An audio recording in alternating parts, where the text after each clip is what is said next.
William, President Keo.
Hey, bud. So I guess we can read what's the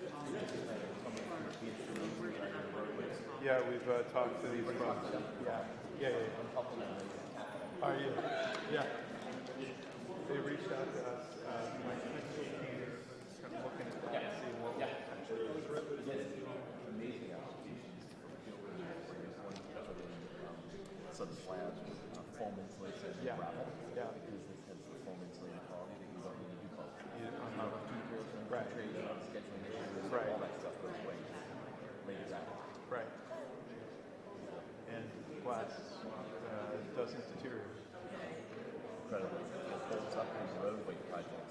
They have 25 years of experience for highway projects. It's a base. Yeah. Much more affordable. And when it arrives, it weighs almost nothing. It's really amazing. It's structural stability. Right. Yeah. So when you call it on a train, it's quite Right. and it's not that bad. Yeah. Because they can make trains longer than you can. Exactly. Right. Yeah. Well, Cool. you're hauling, 3 times the amount of space, 3 to 1. Is this part of your new job? Yeah, that's what I'm doing. I'm just doing it as an independent gig. Like, I'm not doing it as a job. Right. Yeah. Hey, I'm doing consulting now. I'll do whatever I get hired to do. it's not a voter-inspired sabbatical, but it was a boss-inspired sabbatical. So I forwarded along, we got the extension. You saw that? So like the 20th of February, somewhere. February 17th. Okay, 17th. Yeah. How do you feel about that? Yeah. Well, I told you about the extension we have from the state. Yeah. I love it. Have you told Max? Wait, shit. I think I have. Yes, I did. I know. Much work. Worse than Brandon.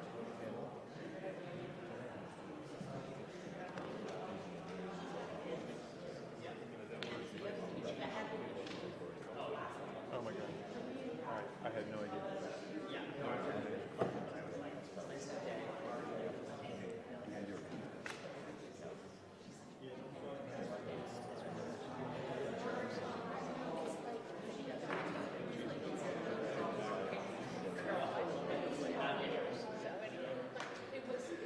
My God.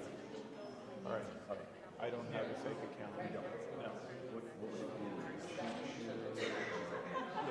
It would probably be something weird. I don't. Yeah. Anyway.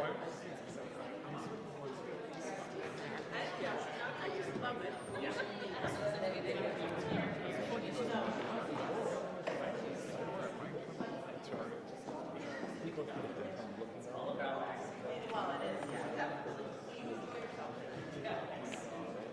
Mine is here. Okay, this is Josh. Yeah. I would.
Their seats. This is still low.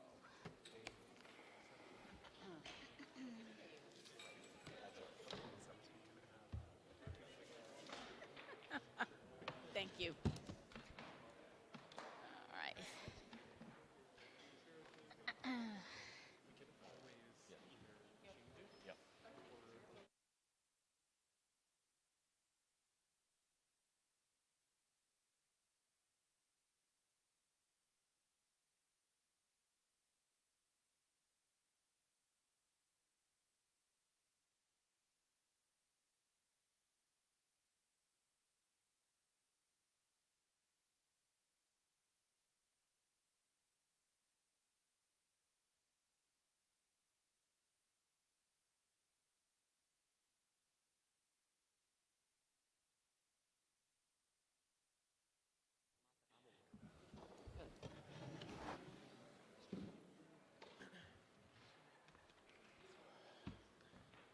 Good evening, everybody. Welcome to tonight's City Council meeting. Would you all please join with me in reciting the Pledge of Allegiance? Pledge allegiance to the flag of the United States of America, to the republic for which it stands, one nation, under God, indivisible, with liberty and justice for all. First item on the agenda is the agenda. Councilor Busher. Yes, I'll move to amend and adopt the agenda as follows. To add to the agenda item 1.02, communication regarding resignation of the police chief. This is a verbal communication per City Councilor President Wright, and I so move.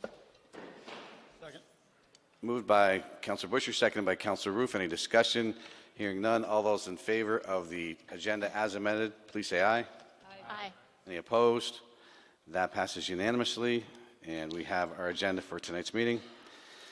We'll go right to it. Item 1.02 is a communication. We will hear from the mayor. We all know, I think pretty much everybody knows here tonight, that there was a press conference today, and we learned that Chief Del Pozo has submitted his resignation. So the mayor will give us a brief update, and we will have questions from the council. I do want to urge councilors, we have limited time. We will be starting the public forum on time.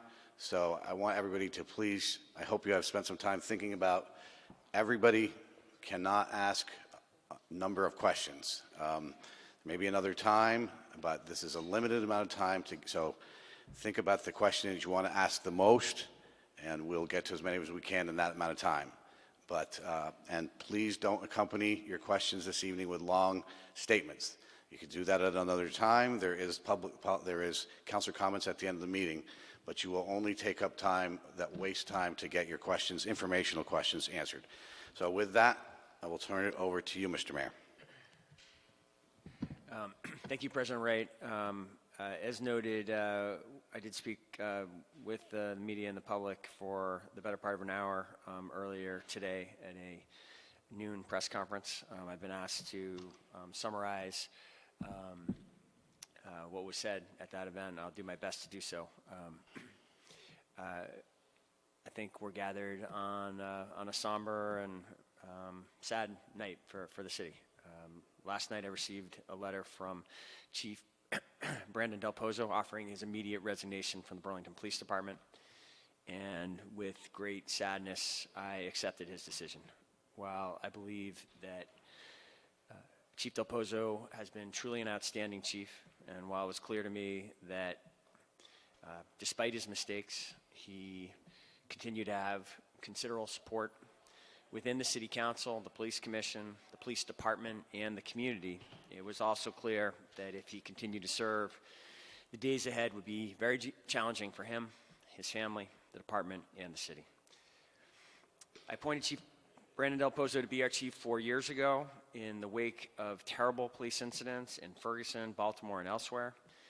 And from the first moment that I read his application, I believed him to be exactly the right person to lead the police in this progressive city at a very challenging moment in American law enforcement, and he was. Chief Del Pozo's time in Burlington should be understood and remembered as a period of remarkable progress and innovation. His letter of resignation summarizes some of what we got done on his watch, and that has been posted to the city website. I will just quote briefly from it. He said, "We were able to fight the opioid crisis as well or better than any other city in the nation, reducing overdose deaths by half in 2018 and sustaining that into 2019. Our methods have become a national model for saving lives. We closed the gap in racial disparities on our roadways in many ways and came to acutely understand the reasons for others. Our innovations in the use of force and de-escalation were literally the nation's pilot, and they will endure," end quote. The department achieved all of this and more while never losing focus on reducing crime and upholding justice. Again, from his letter, "We lowered crime, making the city as safe as ever. Our detectives solved countless difficult cases, from hate crimes to sex assaults, giving justice and hope to our city's victims." Chief Del Pozo was brilliant. He was an excellent communicator with the public, and he understood the very substantial pressures and risks faced by the women and men who wear the police uniform and serve as guardians of this community. It was an honor and a privilege to serve with Chief Del Pozo, and we wish him well in all his future endeavors. I will miss him greatly, and I believe Burlington will as well. So since those the hours since noon when I made that statement the first time, took some steps. I have made a change that has just been shared with the council and the media in recent minutes. Following today's press conference, I went back to the chief's office and sat with several members of the team, and at that time, much to my surprise, Deputy Chief Wright, who I had just asked to serve as the acting chief, shared that she had occasionally operated a Facebook account under the name Lori Spicer, through which she made comments about and engaged citizens in discussions of the police department policy and practice. We have just begun to understand fully the breadth of these comments and review them. And my sense is that Deputy Chief Wright's situation may be very different than Chief Del Pozo's. But given the circumstances the department is facing, I found the failure to raise the issue with me in the lead up to today to constitute a serious lapse in judgment. And I've taken the following steps immediately. I've now named Deputy Chief John Murad as the acting chief. Murad has confirmed explicitly to the City Attorney Eileen Blackwood and HR Director Deanna Paluba that he's never engaged in anonymous social media posting. I've asked City Attorney Blackwood and HR Director Paluba to review DC Wright's posts in detail and to report back to me by the end of the week to determine if further action is required. More broadly, I think the fact that we now have a second senior level officer who has engaged in problematic social media use raises the possibility that this concern is far more widespread within the department than previously understood. And I am asking an outside investigator to conduct, and we have not named this investigator yet, but very quickly we'll move to name an outside investigator to conduct a thorough review of the Burlington Police Department's social media activity and practices. And finally, so that there is no confusion about what I expect, what the city expects with respect to this type of activity, the draft social media policy that the HR committee has been reviewing, the city council HR committee will be updated within 2 weeks to address this emerging element of practice, of possible activity, to clarify, if there's any question, the city's expectations. With that, President Wright, I'd be happy to take a few questions if that's what the President would like. Thank you, Mr. Mayor. We will open up to the council for questions that will go up until the time public forum starts at 7:30. And so as again, Please make your questions concise, to the point, for informational purposes, and save a long comment period for another time. Open it up to questions, and who would like to begin? Councilor Pine. Thank you, Mr. President. Mr. Mayor, appreciate the opportunity to have a question and answer at the council level for both the council and for the public.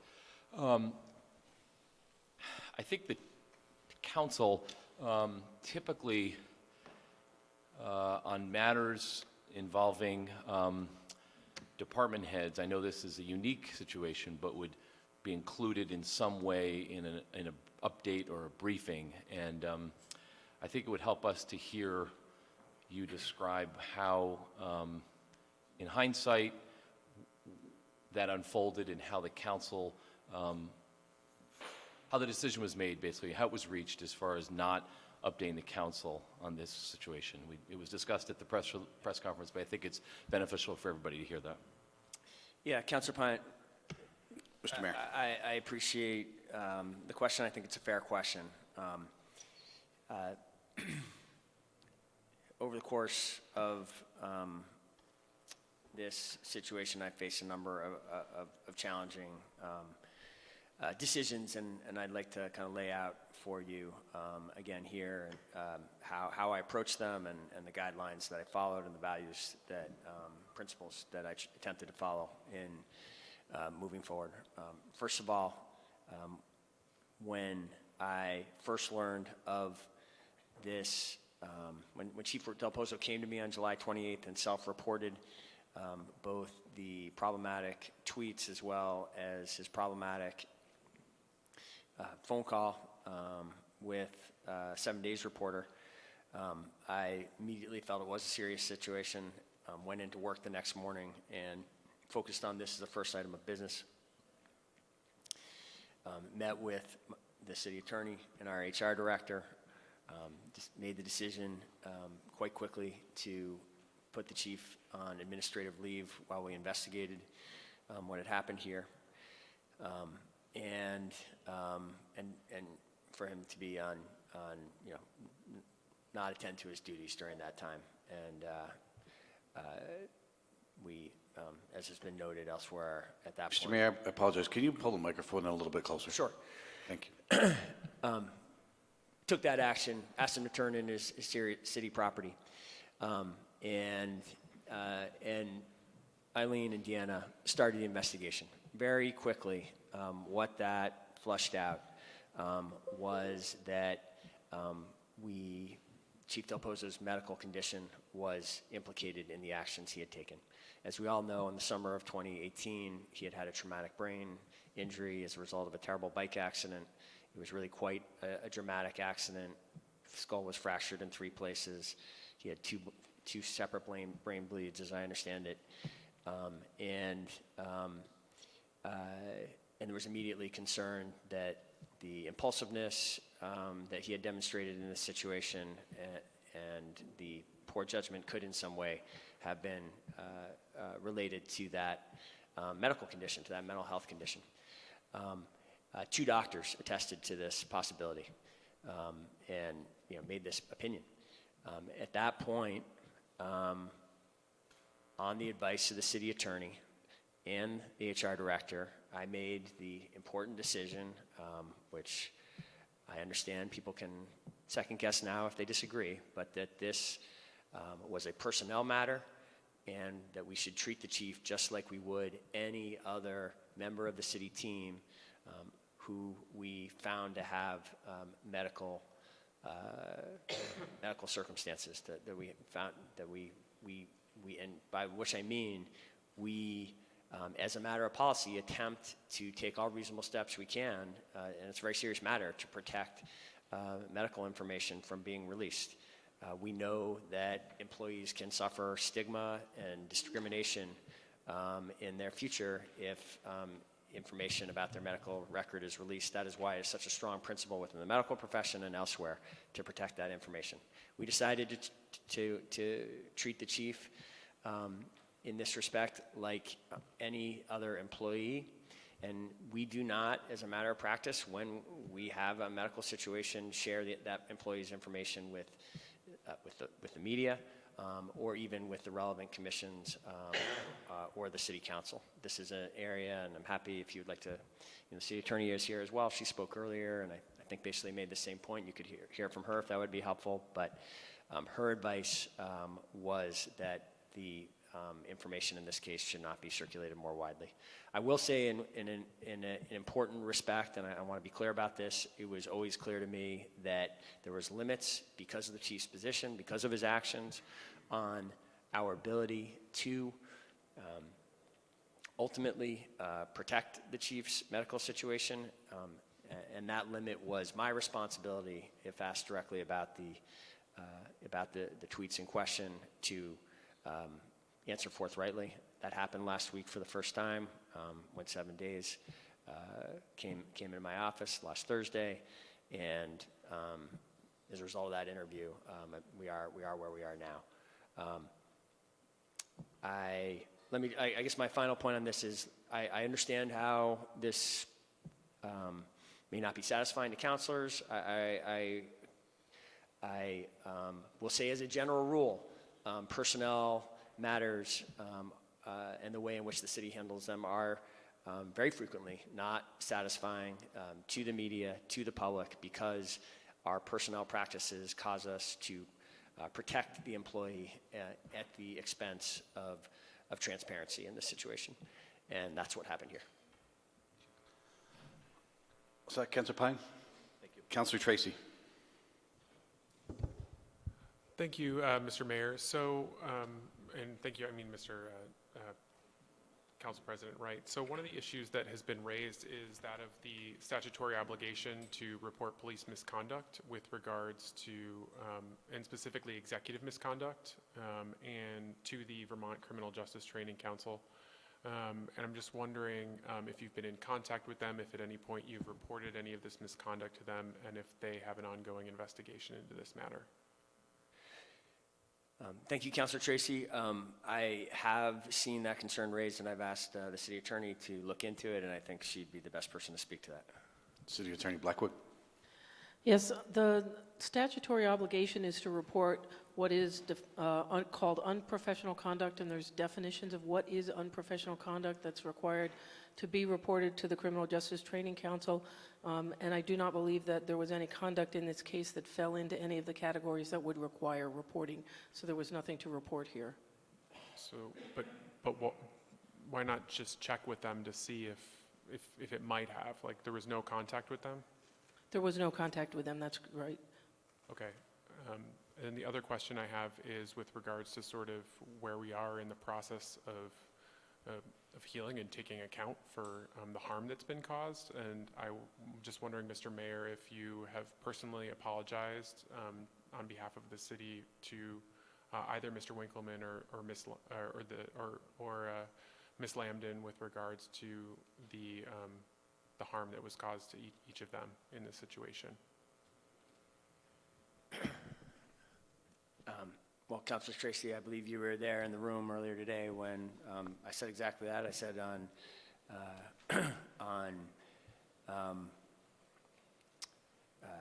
behalf of the city, I do apologize to Charles Winkleman for what happened, and I further, as I have in the past, would be happy to meet with him to talk to him if that is something he would like. I did spend considerable time on the phone with Courtney Lambden, and explained at length what had happened. I'm sure I'll be talking to Courtney further in the days ahead. I think the record now has been set straight.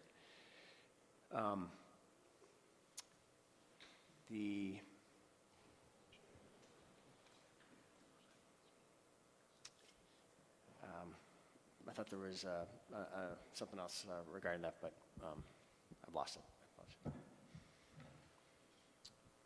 And then just one more. So when we talk sort of about you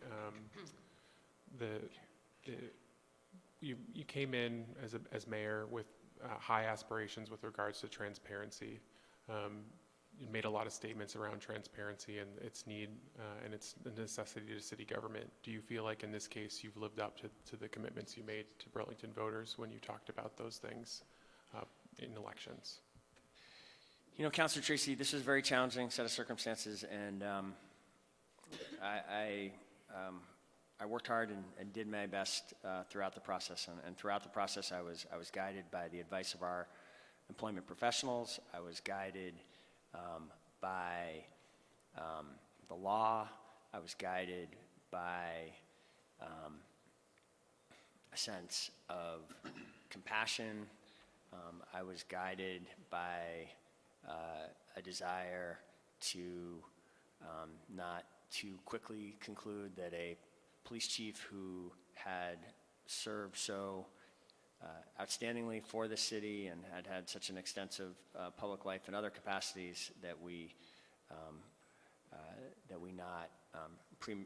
not do anything that would prematurely and that we would regret would hasten the end of his ability to serve here. There were a lot of competing factors. I stand by the notion that we in this administration value transparency a great deal, and we work hard in many ways to live up to what I did, the commitments I did make as a first-time candidate. I think I've reasserted them, and the other 2 times that I've run for office. Transparency is certainly a very important and high value, and I work to make that possible by being very accessible to the media and to the public. I work to do that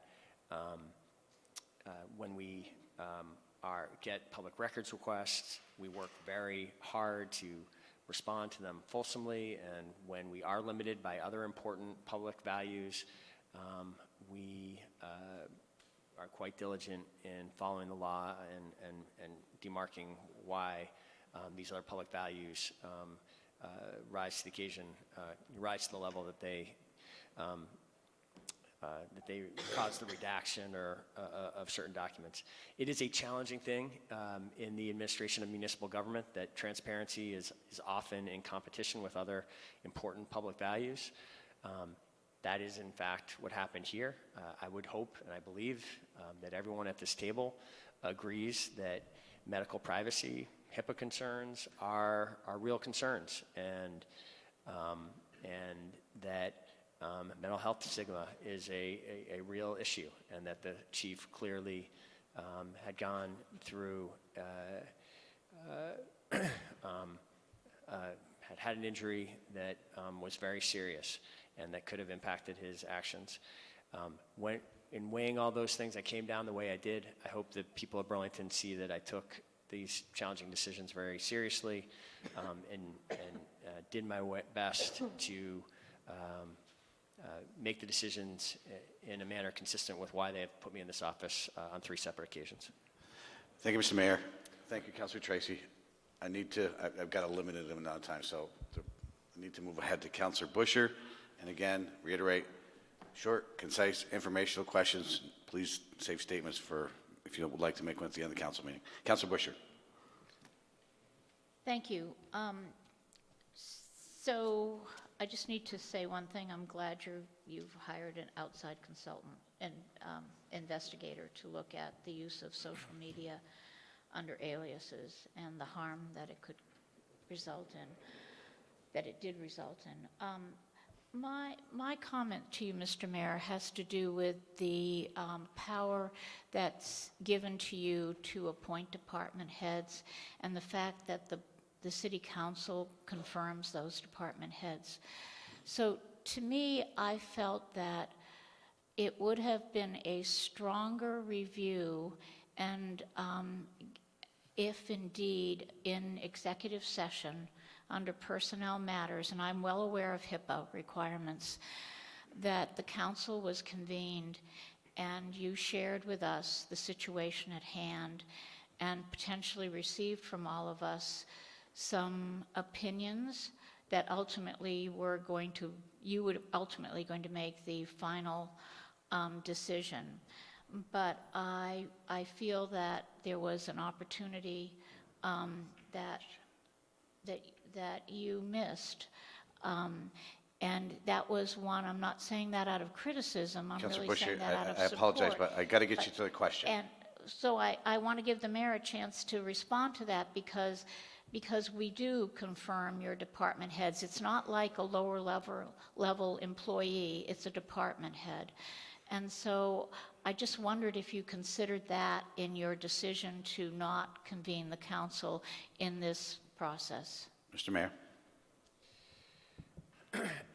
Councilor Busher, as you know, I have a great deal of respect for you on employment matters in particular, and do appreciate the opportunity to discuss those matters with you. The possibility of bringing this to an executive session was considered, and was not the kind of consensus of the team. But I can understand why your point, and I understand it, and I think it's a valid point. So it was just to have a more inclusive process and more reflective of the community as we all see it. Thank you. Thank you, Councilor Busher. Councilor Hanson. Thank you.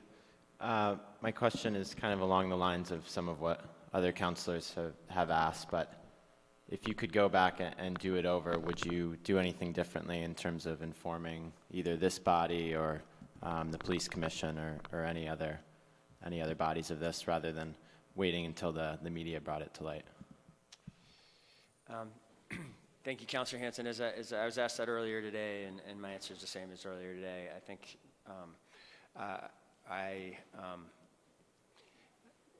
as is frequently the case in this role, I had a series of challenging decisions to make, and I made each one to the best of my abilities, and each one consistent with a variety of important principles and public interests, as I listed earlier in the discussion tonight. These aren't easy decisions. Others can weigh in as to whether they think it should have been done differently. I hope the people of Burlington will see that I worked hard throughout this process to try to get this right. I took the advice of our employment professionals throughout the process. I tried to act in a way that respected important privacy concerns, and that demonstrated support for a key member of the city team, and that demonstrated compassion. I think these are principles and values that many Burlingtonians agree with and believe in, and I would hope that this council largely agrees with are critical. And I did my best to get it right, and I hope the people of Burlington will understand how I approached it. So in other words, no. Well, please do not do that. Real quick, going forward, in terms of developing a social media policy, this has been a discussion in the community for a couple of years. Who will be involved in that process of developing a social media policy? And I'll throw my other question in as well, is do you plan to reach out to the Vermont Criminal Justice Training Council and reach out at the state level to see if they believe that this warrants a state level review and investigation? Councilor Hanson, the second question's already been addressed by the city attorney. I'm not going to address it a second time. With respect to the social media policy, it's within the council's hands. It's at a council committee. It has been for some time. We are going to, as I committed to you at the beginning tonight, I think the administration will come forward with some additional language. We're working with the public employee unions to get their approval on the social media policy, and we do have a draft policy that is in operation already, and that city employees are aware of. I do hope that is finalized in partnership with the council very quickly.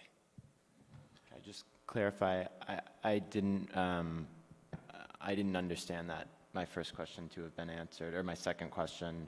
I understand that you didn't reach out in the past. I was asking, going forward, is there any plan to reach out to the state oversight body, the Criminal Justice Training Council, going forward?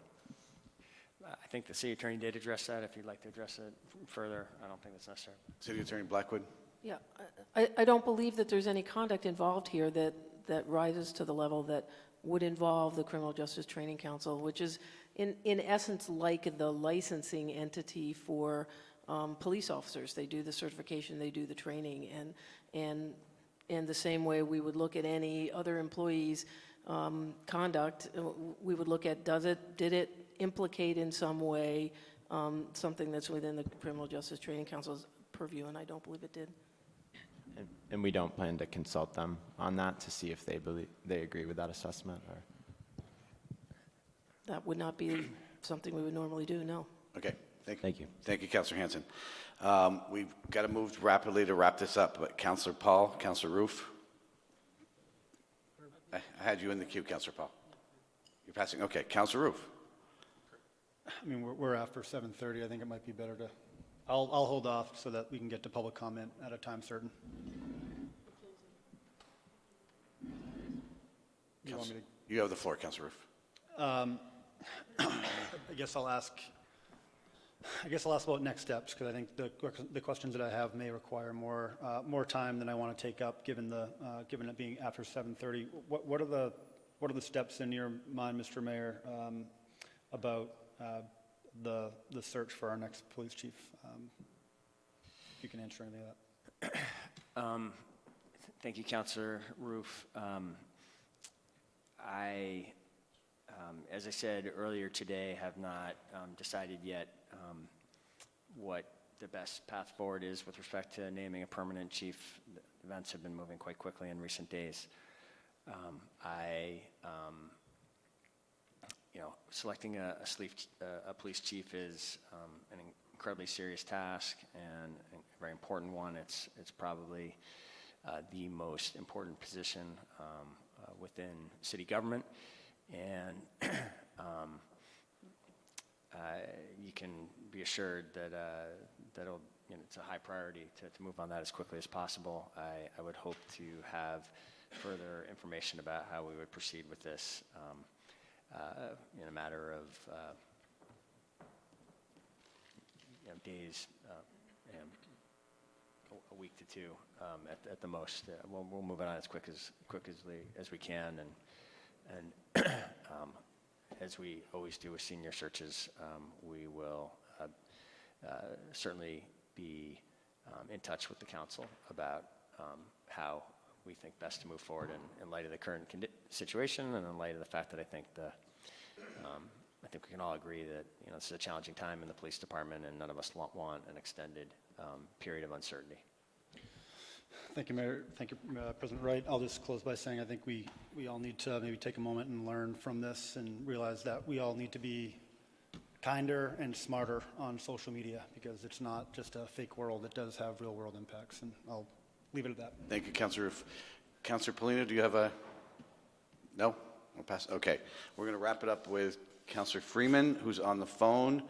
And can you hear us, Councilor Freeman? Can you hear us?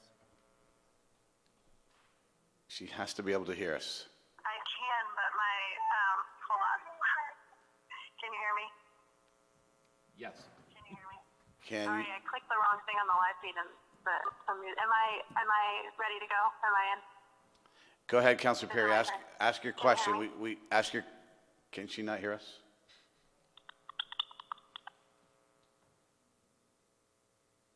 Go ahead. Okay. Yeah, I just wanted to, and I'm sorry because the live feed, it's a little fresh, it's a little bit on a lag, so I hope that, I'm not sure if I missed some of this, Nope. but I did really want to ask a little bit more about the restorative process, and I know there's been some mention around restorative justice, and I understand that,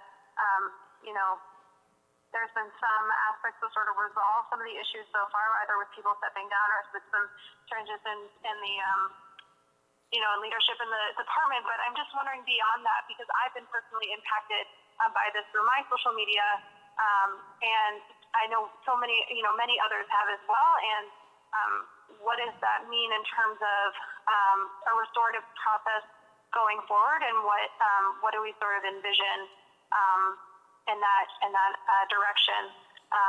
Because I think there has been some serious harm done, and so what does that look like? Okay, Councilor Perry, that is going, I don't know if she can hear me or not, but that is going to have to be the final question. We are over by several minutes of the commitment we made, and we have to go to the public forum. So, Mr. Mayor, did you pick up what the question was? No, I did not, President. I have no idea what you asked. Do you want to paraphrase it, Councilor Pine? I did not pick it up either, to be honest with you. At the risk of maybe not getting it exactly, I'll at least try, Mr. Mayor. I think what she was asking, Councilor Freeman was asking essentially, could you speak about how a community restorative process would unfold even though the chief has resigned? What could we do as a community around community restorative justice around this? I would certainly welcome thoughts from Councilor Freeman or others if you have thoughts about that. All right, thank you. With that, we're going to close this item out, and we will open the public forum. And I will just say, as we do close this out, I do think this is a sad day for Burlington. I think we always need to weigh, as the mayor indicated, the chief's entire service to the city over these last 4 or 5 years versus this incident and bad judgment compounded by not telling the truth to the reporter. But we need to look at the totality of his service to this city, all the good that he did. And we also, I think Councilor Roof also said it, which is, I think it's not just from the police chief or anybody else in the police department, but for citizens and everyone else as well, to think about how you are using social media and whether it's being used constructively or destructively. This is an ongoing problem in the city right now. With that, we will open up the public forum at 7:40. We're 10 minutes late, and I want to just remind everybody there's a lot of passion on this issue, which we all understand, but remember that this is not going to be a time for personal attacks. Comments should not be directed at any one individual. The comments should go through the city council president. And with that, we will, and there is a time system here. You will have 3 minutes, so we'll open the public forum. When you see the middle light go off, you have about a minute left. When the red light goes off, you need to finish your final sentence. We'll open it up with Lee Terhune. Welcome, Ms. Terhune.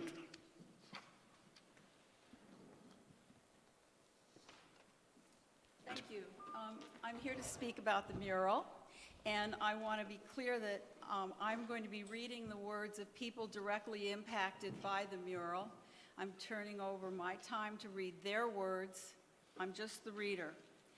Looking at the mural as a denial of the contemporary reality of racism in Burlington. Historically present families of color in Burlington are notably excluded. Families who have survived and continue to survive despite racism. These families have not survived and endured a traumatic past, only to re-experience that trauma in the current generation via public art in public spaces. The mural is non-representative and polarizing, awarding white-written historical narratives and the current business community above all others. The mural makes our community less safe. Everyone loves a parade, excludes historical truth, forgetting that at the margins of the colonial narrative exist marginalized communities who have every right to be fully present and recognized in our histories and contemporary collective identity. Indigenous and people of color as historical families in Burlington, refugees, new Americans, the working class, people of all orientations, genders, and bodies. These communities deserve the right to live in a safe environment, centered authentically within spaces free from historical and contemporary forms of cultural and social oppression. As a city, we must hold ourselves and each other accountable when our power and privilege is oppressive and replicating or reinforcing oppressive behaviors. We view the individuals depicted in the mural as complicit in a white supremacist worldview, including the current mayor, and we hold him and others responsible for seeing that this mural is dismantled. We hold the marketplace equally responsible. We hold the local business interests that supported Everybody Loves a Parade accountable to demand its removal. We demand that the current mural be removed. We say no to any solution that calls for this question to be solved by simply editing the original mural or by creating a second mural in the same or another location, the so-called two-mural solution. We hold that any new mural celebrating our collective identity be the product of that collective intersectional identity, which is the reality of who we are, and be a space in which all are celebrated, loved, and safe. Perfect timing. Thank you, Mr. Hune. We appreciate it. I'm getting good at that. You are. You are. Steve Goodkind is up next, to be followed by Amy Maguire. Good evening, Mr. Goodkind, and welcome. Thank you, President Wright. Is this loud enough? Yes. Okay, you better get going. Go ahead, Mr. Goodkind. You're ready? Okay. Maybe the chief did have a medical condition that caused him to engage in conduct that should not be condoned in our public officials. That includes lying. But it looks like, even from what we're hearing tonight, there's a lot more wrong than that, and that may just be one possibility of what happened here. On the other hand, I think it's very clear what happened in the city administration. I'm talking about between the mayor and the city attorney. These two co-conspirators are masters of techniques to conceal information from the public and other city officials. This isn't their first rodeo, but this time they got caught red-handed. Their scheme had one purpose: to make sure that nobody, not the public, not the police commission, not the city council, ever got wind of this. It even including letting the chief's bald-faced lie go uncorrected. And they didn't even try and report it in one of their infamous executive sessions. This was just a complete cover-up. The trust levels for these two are very low and may be beyond repair. But that doesn't mean they should just circle the wagons as usual and fight it out. No more spin. No more divisive BS. They need to admit their mistakes and apologize. And not just to the people on the tweets, to the public. Tonight, I'm amazed that the mayor is still not saying, I made a mistake and I'm sorry. And it really needs to be said. The city council has given him a pass on these things way too many times in the past. The city deserves better. In his well-spun statement on the matter, the mayor reveals 5 criteria he used to justify retaining the chief. I suggest the councilors and the public apply these same criteria to the mayor and then see what you think of his behavior. Thank you. Thank you, Mr. Goodkind. Amy Maguire is up next, to be followed by Vicki Garrison. Good evening, Ms. Maguire. Welcome. Did I mispronounce your last name? It's okay. It gets slaughtered. It's Magyar. My name is Amy Magyar, and I may be speaking on the most non-controversial topic on the agenda today, but it's important for me to share. I've been actively attending each joint committee meeting through the fall and early winter on the topic of accessory dwelling units, because I myself own half an ADU. Why only half of one? Planning and zoning declined my ability to have an ADU because I did not have enough parking spots in my driveway based on the current ADU ordinance. I own a driveway that can accommodate 4 cars stacked, meaning nose to tail. But that was not enough, as stacked parking was not okay under the current ordinance for ADUs. The new ordinance does address this issue. By the way, I don't own a car. So I was turned down for an ADU, but I was told that I could, however, build an accessory structure.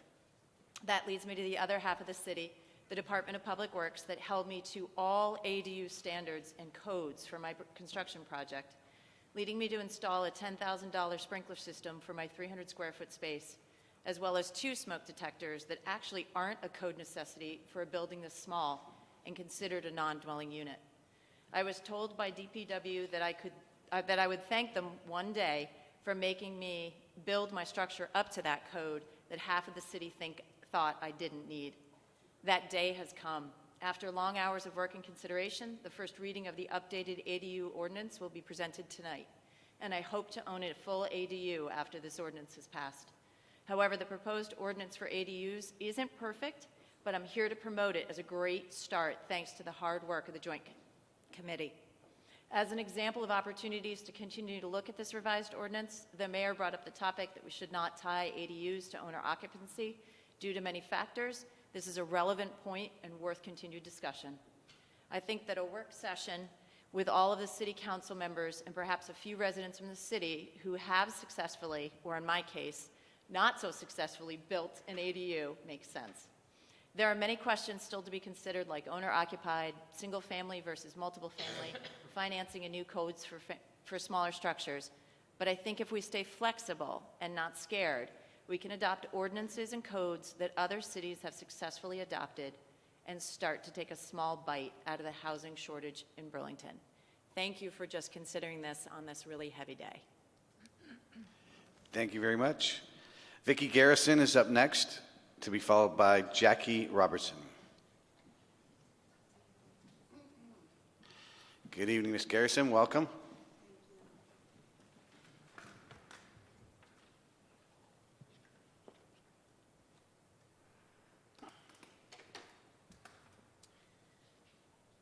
There are no winners with Mr. Del Pozo's resignation.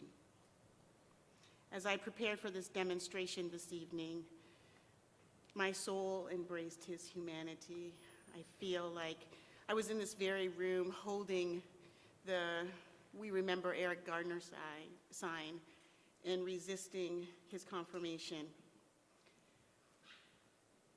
Since then, I think we worked hard to build a semblance of a relationship to do a greater good in the community, and I appreciate that time that we shared.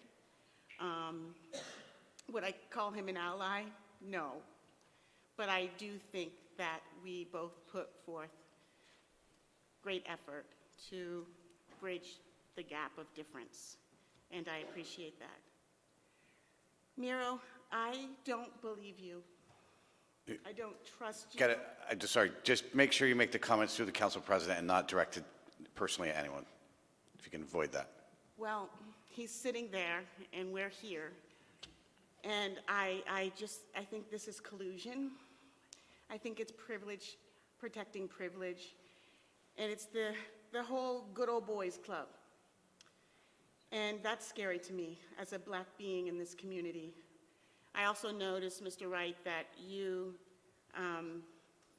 had Sharon, tried to shut her down at a shorter time span than you did for Max, I believe his name is. You didn't provide her with the same amount of time to speak. I noticed that occurred here this evening, and I just want to make space for that reality.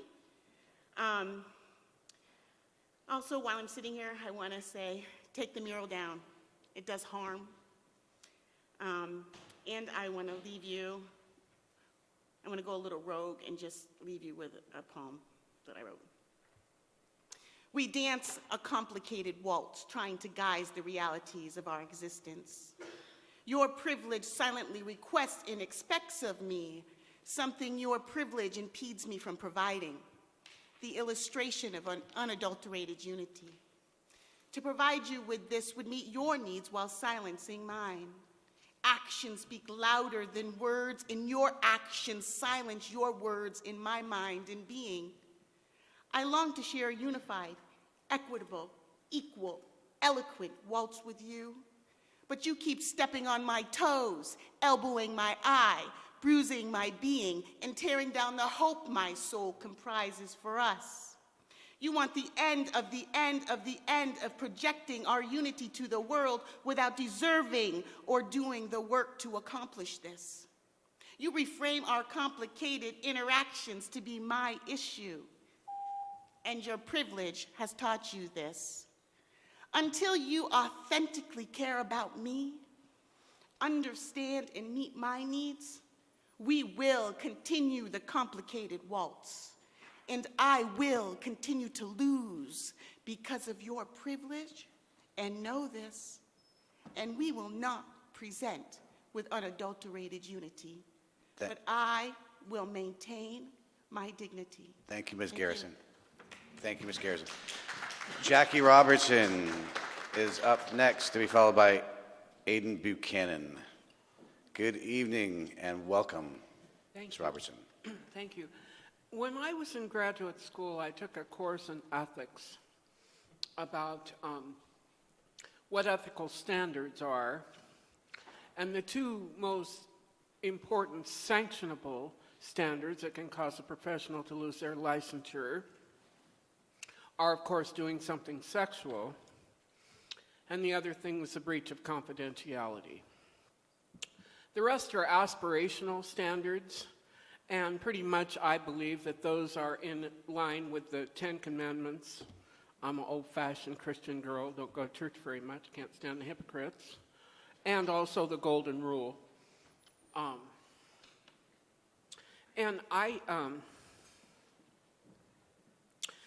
The chief was he was on my Facebook for a while before I finally had to block him. And he got enough information on me to out me about things regarding my personal life at the Old North End Community Dinner at one point. And I thought that was a little peculiar.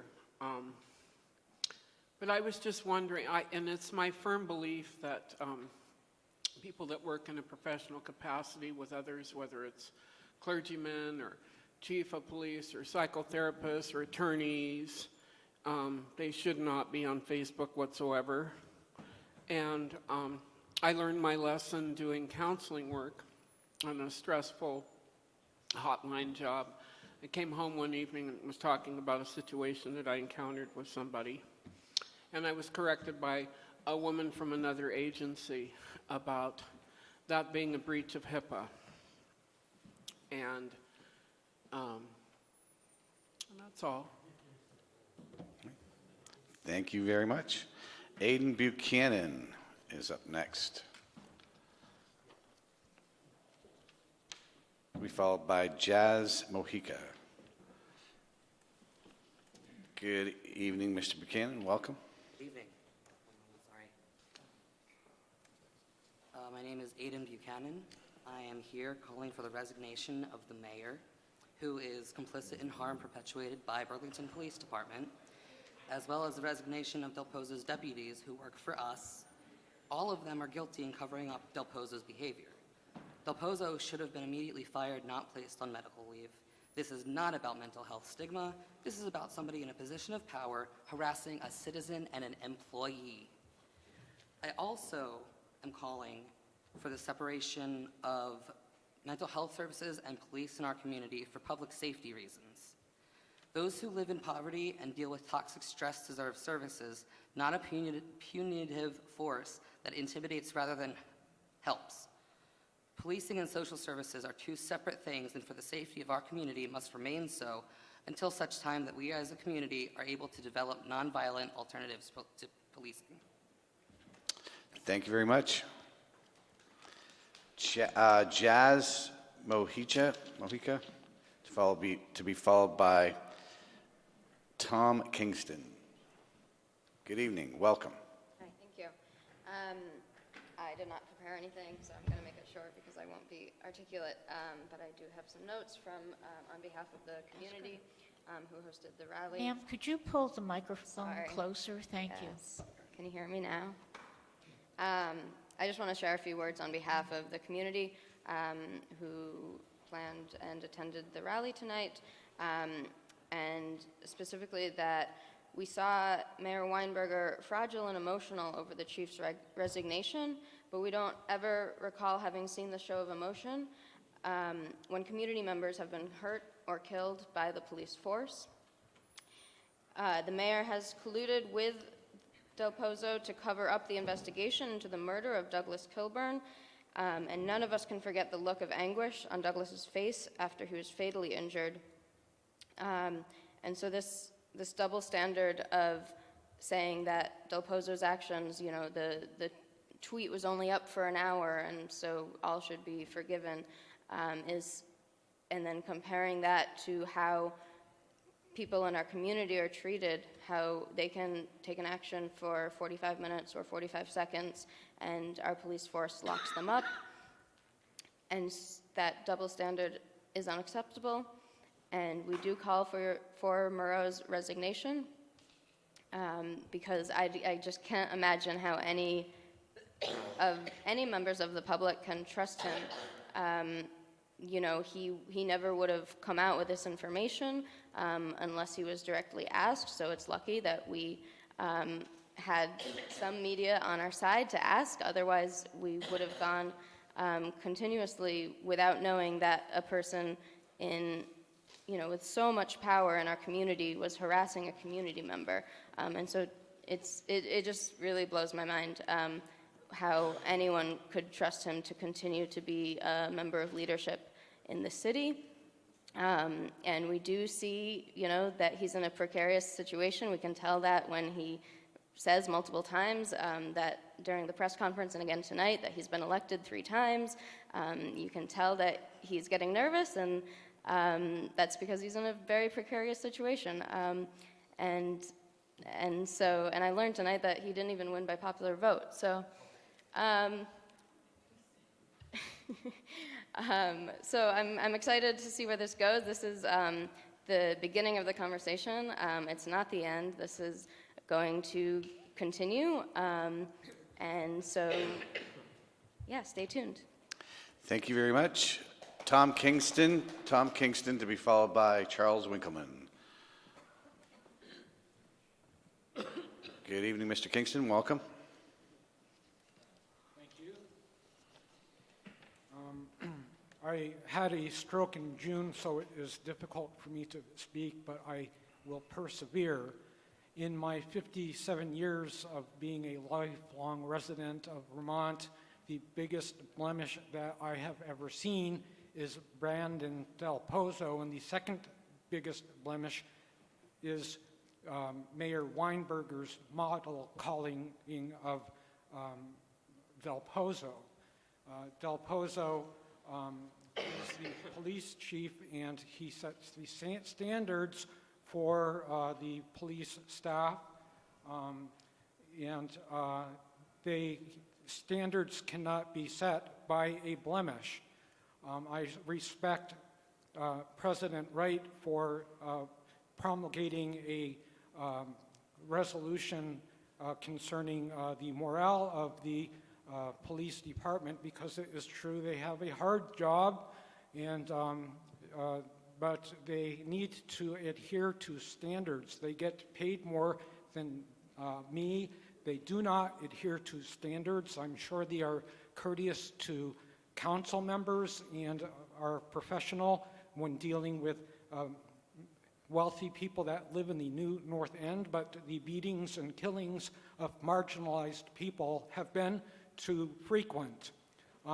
I know a little bit about parliamentary procedure, and I think most of you are reasonable people, and if one of the council members that voted for the resolution wishes to make a motion to reconsider, I think that would be a sign of reasonableness, and I don't support the model calling of the resolution by Kurt Wright shadowing Mayor Weinberger. It is imperative that you be reasonable people and deal with this. I am glad there is going to be an investigation, and one of the things I wanted to know is how long has Del Pozo run aliases on social media? Was it before the brain injury, or if it was an impulsive condition as a result of his accident? I find that hard to believe. Thank you very much for listening to me. Thank you very much, Mr. Kingston. Charles Winkleman is up next, to be followed by Mike Fife. Good evening, Mr. Winkleman. Welcome. Thank you. I first want to appreciate you calling me a bully on your radio program earlier today. The irony was not lost on me, Counselor.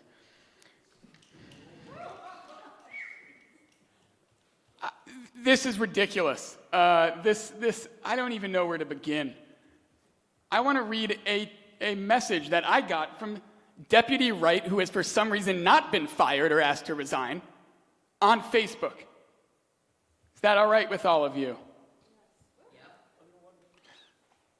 Under Lori Spicer, of course. Sorry, I have to find it now. Talked about how Del Pozo, I can't find it right now, but it talked about how Del Pozo was in my head and how I needed help. Does that sound like a deputy who cares about mental health? I've spent the last 5 months wondering if the police are following me, whether I am being monitored. And only 2 counselors in this room had the goddamn bravery to talk to me and call me and see how I was feeling in the last week. You all should be ashamed of yourselves that you just continue to protect yourselves and your position instead of listening to anyone in this community who time and time again has said they are tired of being abused by the police in this town. The idea that Police Chief Del Pozo, that this was the first time he had done this, can only happen if everyone here has also gotten a TBI. And I apologize for that joke. But it is ridiculous how many times he has trolled people on social media. And the fact that we're not talking about the mayor's resignation, the fact we're not talking about Deputy Wright's resignation, the fact that we now are talking about Deputy Murad being the police chief, a man who was hired by Bill Bratton to run NYPD's social media after Eric Garner was killed, to get positive public image to the NYPD. You're right, of course, he hasn't trolled anyone on the internet because he's the only one in this department, it seems, who actually understands how the internet works. Mayor Weinberger, I do not accept your apology. And I will not accept your apology until you resign. I will not accept your apology until you apologize first to Wayne Brunette, Phil Grennan, Finn Brown, Douglas Kilburn, Albert Charlie, and Jerome Melly, the 6-year-old child who was maced in the Old North End that you somehow didn't have a problem with, the kids of color in the Old North End who were harassed, and the countless number of unhoused people who've been harassed by you, your administration, and last but not least, the residents of the Boves, the Handys, and the Bissonnet properties who are living in substandard housing, and yet you continue to take money from them, and you continue to ignore the low-income tenants who are marginalized and just completely downtrodden in this community. Thank you very much, Mr. Winkleman. Mike Fife, please, enough. Mike Fife, to be followed by James Lees. Good evening, Mr. Fife, welcome. Thanks. Oh, my time. It's a hard one to follow. But along the same lines, about 2.5 years ago, I met with Chief Del Pozo face-to-face, and we had a conversation about not posting pictures on the internet. Sent a letter to the editor to 7 days, and I called out multiple city councilors for reposting that. It had pictures of folks who had been arrested, not convicted, and I talked to the chief and said, maybe you shouldn't post pictures. We seemed to have an agreement. He did it again. I met with him again, giving him the benefit of the doubt. I sent him an email, and that was forwarded to everybody here.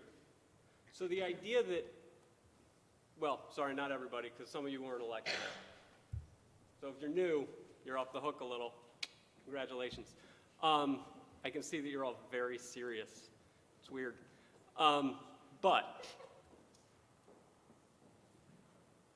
this idea that you didn't know there was misuse of social media, whether it's trolling somebody or whether it's shaming people in the least restorative practice possible, or whether it's not taking action when somebody simply asks for a social media policy. And this has been reframed a few times. One of the reasons I want to come here to speak is to say what I've asked for. And honestly, I feel bad for the ex-chief. He's not doing well. He's got it sucked right now. And that's just tough. I don't really feel bad for any of you. And you didn't take a moment to make a policy. What I asked for was a policy that said, where do posts come from? I outlined this in email to all of you. Personal Facebook pages or police pages. What do we do if somebody's found innocent after the fact? How do we monitor the comments section? I think that was about all I asked for. Nobody took action. Would have taken 30 minutes to draft. I went to a police commission meeting where I was bullied by Chief Del Pozo. Police commissioners took no action. So again, I'll reiterate, and the mayor was on that email, and I've got it here, and it's odd to me that nobody noticed this when Chief Del Pozo wrote, I perceive what you are doing when I asked for social media policy. I perceive what you are doing when you propose to regulate the expression I undertake on my quasi-personal account beyond the requirements of the law as a form of illiberal censorship. I will not consent to it out of my duty to democratic liberalism. It's dramatic. As a person with law enforcement responsibilities, I am very suspicious of the efforts to regulate expression that go beyond the law and into the realm of normative expressive style. That sounds like the beginning of the road to fascism. That's an email all of you got, and you didn't do anything. So my question to all of you is, what are you going to actually do other than make trite remarks? Thank you, Mr. Fife. James Lees is up next, to be followed by Brian Chena. Good evening, Mr. Lees. Welcome. The harassment violated both his free speech and his due process rights. But there was more. Del Pozo then lied about it to a reporter. Tonight, the mayor admitted that he knew about the harassment and the lies on July 28th. But the mayor did not require Mr. Del Pozo to get back to the reporter and his victim and tell the truth, either before or after Del Pozo's paid leave of absence.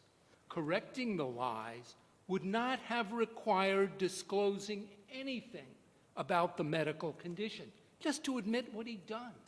Furthermore, after 2 independent medical doctors cleared him, Del Pozo was certified fit when he returned to work on September 15th. After that day, he was free of medical problems, and the assertion of medical problems since then is entirely bogus. Del Pozo could have corrected the record then on his own initiative anytime during these last 3 months.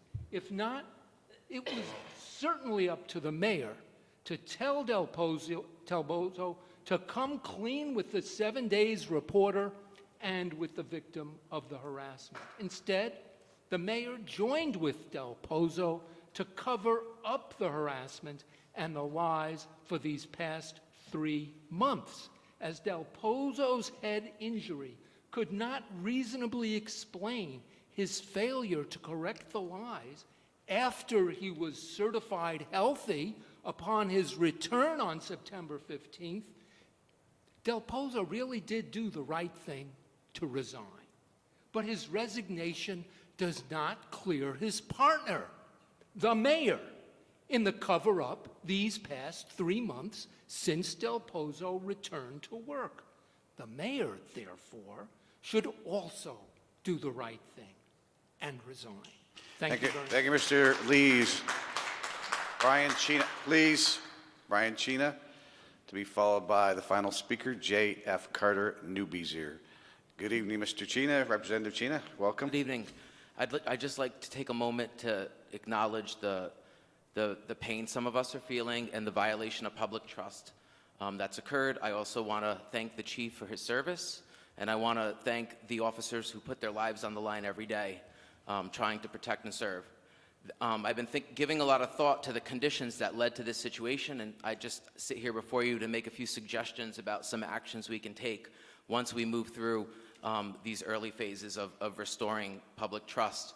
I would like to ask for a social media policy for all city departments developed through a robust public process that balances the individual's right of free speech with their role as a city official, and that encourages a high professional standard of community engagement. It should maximize benefits and minimize risks. Some of the benefits for the police might be using social media to aid in investigations like wanted posts or requests for information that get taken down when it's no longer relevant, and announcing changes in laws, ordinances, policies, procedures, and even maybe celebrating achievements. But some of the risks are debating or arguing with the public on social media, violating people's confidentiality and posting pictures of them and not respecting their privacy when they're incarcerated. Add anything that adds to the stigma of mental health and substance abuse challenges by shaming people or targeting people through individual messages, or lying to people through technology, because when the police use social media that way, their power differential changes the nature of that interaction. It threatens the health of our democracy. We have a social media policy at the Howard Center that guides employees. I think it's not unreasonable to ask the city to do the same. I would like to see an elected police commission similar to the school board with greater public engagement process and required oversight of use of force. It would hold the police more directly accountable to the people. An expansion of use of force policy to not only cover physical use of force, but start talking about psychological use of force, and to require training that includes de-escalation, cultural competency, conflict resolution, nonviolent communication, and that is trauma-informed. We need to collect data regarding use of force and make it easily available to the public, greater systems of community policing grounded in restorative practices, a code of ethics for police if there isn't one already, and if there is, the public needs to review it. As a social worker in our code of ethics, there's ethics about social media. So it would be nice if that was in other professional code of ethics. I'd like to see licensing for the police and continuing education requirements to maintain that licensure. And I would like for us to explore models of policing that are grounded in social work and other helping professions in social justice and restorative justice, and not be training our police to be soldiers. Thank you. Thank you, Mr. Chena. Final speaker tonight is J.F. Carter Newbeezer. Good evening, Mr. Newbeezer. Welcome. Thanks for allowing me some time to speak. I guess a lot of what has been said I agree with, and I don't think I'm going to say it better, but I guess I was talking to a couple folks about this, and someone who I actually just talked to a couple hours ago brought up this perspective, and the more I think about it, the more it just angers me, frankly. Let's just assume for a second that Del Pozo's actions were as a result of his mental illness. Let's assume that. Someone who's an employee of the city who directly responds to the mayor was suffering from a mental health crisis, did something that is being claimed was out of character and was wrong, and they had serious and genuine regret over it. Let's assume those facts. That person went to their boss, who in this case is our mayor, who runs our entire community from a local government perspective, and the response was focused around self-interest of how can I make sure this doesn't get out politically because I know it's going to hurt me. A couple things on that. One, at its base is, to its core, what's wrong with oftentimes politicians, frankly. Two, actually harmed Del Pozo as someone in a mental health crisis even more,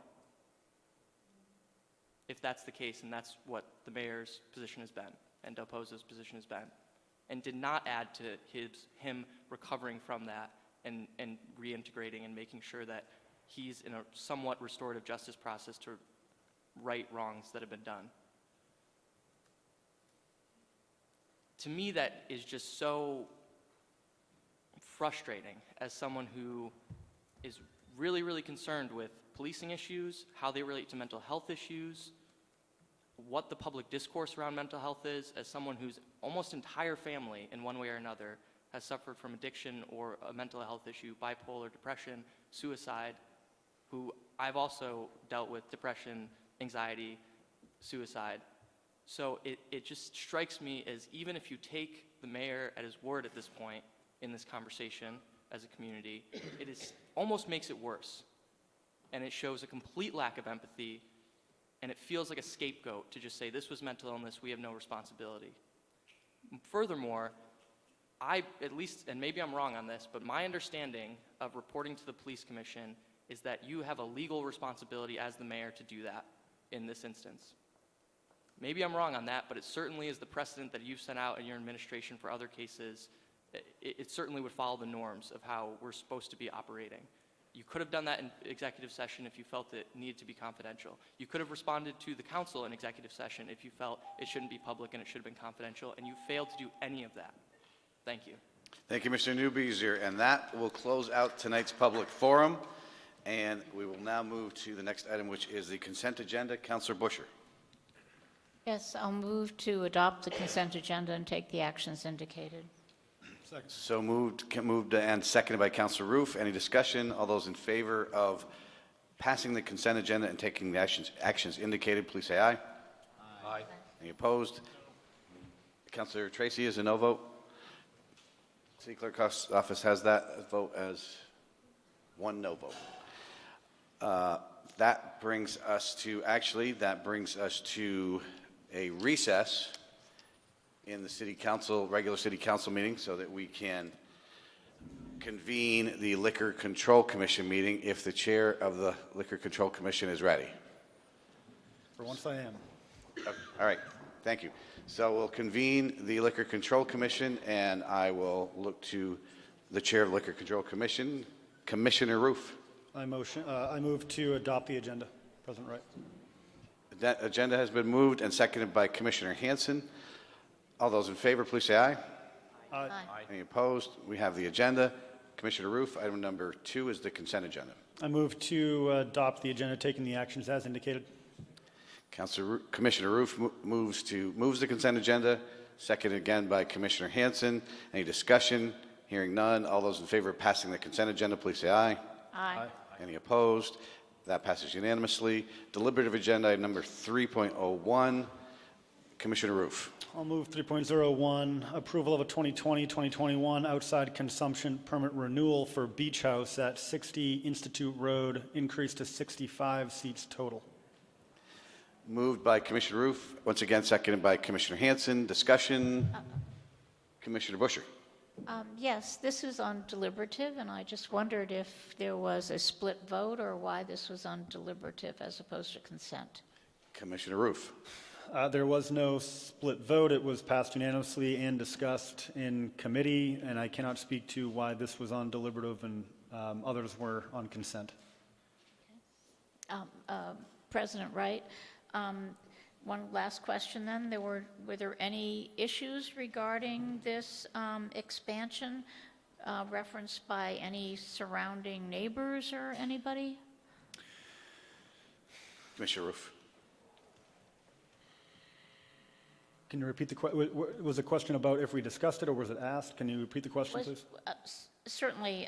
Since it's on deliberative, I just wondered, was there any discussion at the Local Control Commission from any neighbors regarding the expansion of the outside consumption permit?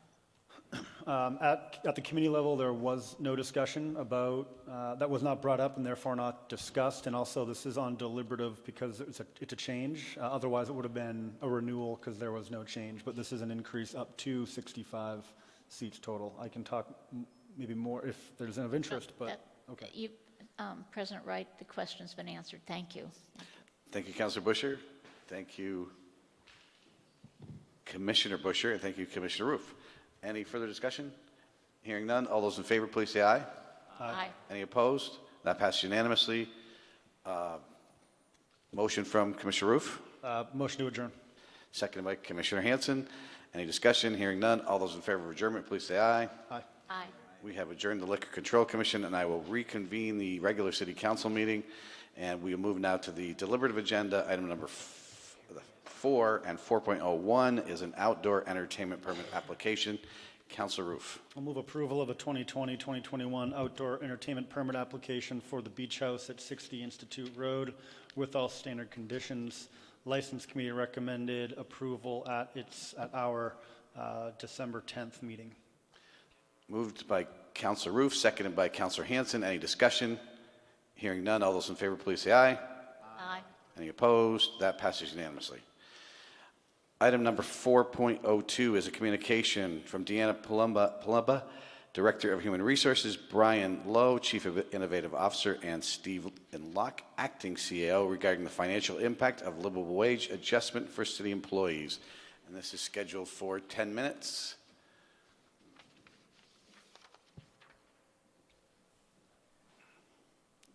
Good evening.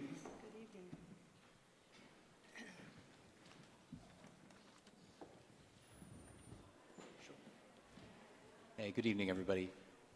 This is a report that was requested by the City Council as part of the climate emergency resolution. It is a report back to the Council detailing the cost of extending the livable wage ordinance to include seasonal employees who work less than 10 hours a week for less than 5 years for the city. The total cost of extending, and tell me when you want to jump into it. The total cost of this change, based on data that the city has and a thorough scrub by the HR department and the INT department, would be roughly $208,000 for the current number of seasonal employees that the city has employed. If we look at our kind of high water mark for seasonal and temporary employees, which is midsummer, we estimate that that cost would be a little bit closer to $300,000.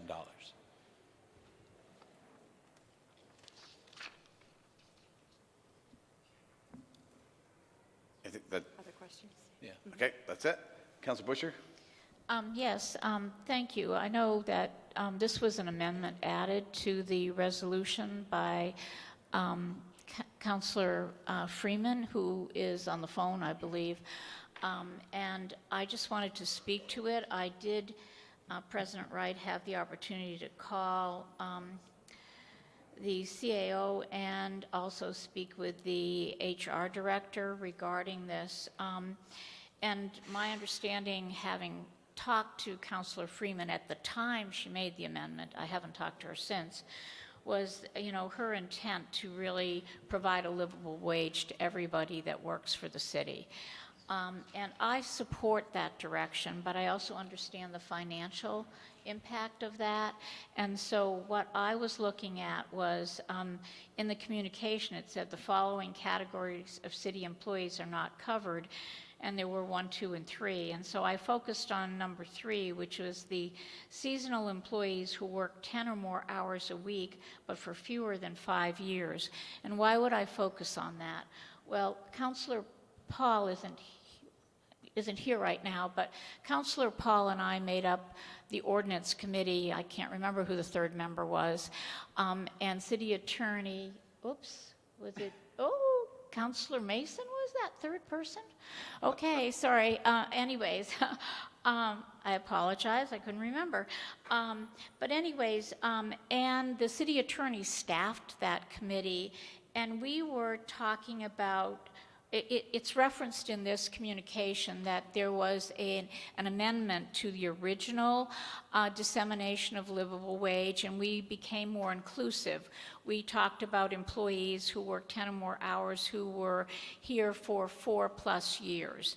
And so when I looked at this, and I had been on the side of wanting to maybe go with 2 or more years at that time, trying to make the umbrella broader. But once again, there are financial constraints. So now there's another opportunity to look at this. Can we take a step in that direction? And so I wanted to tweeze out in that category who of those people had been here for 2 or more years, but still had 10 hours of service. And we, in the category as a whole, the 10 hours or more, but had worked here fewer than 5 years, that dollar amount was about $100,000. If you narrow it more, and that included about 33 employees, if you narrow that further, I don't have that information. I wish I could, but I was really looking to see if it might be the HR director, and I was guesstimating it might be half that dollar amount.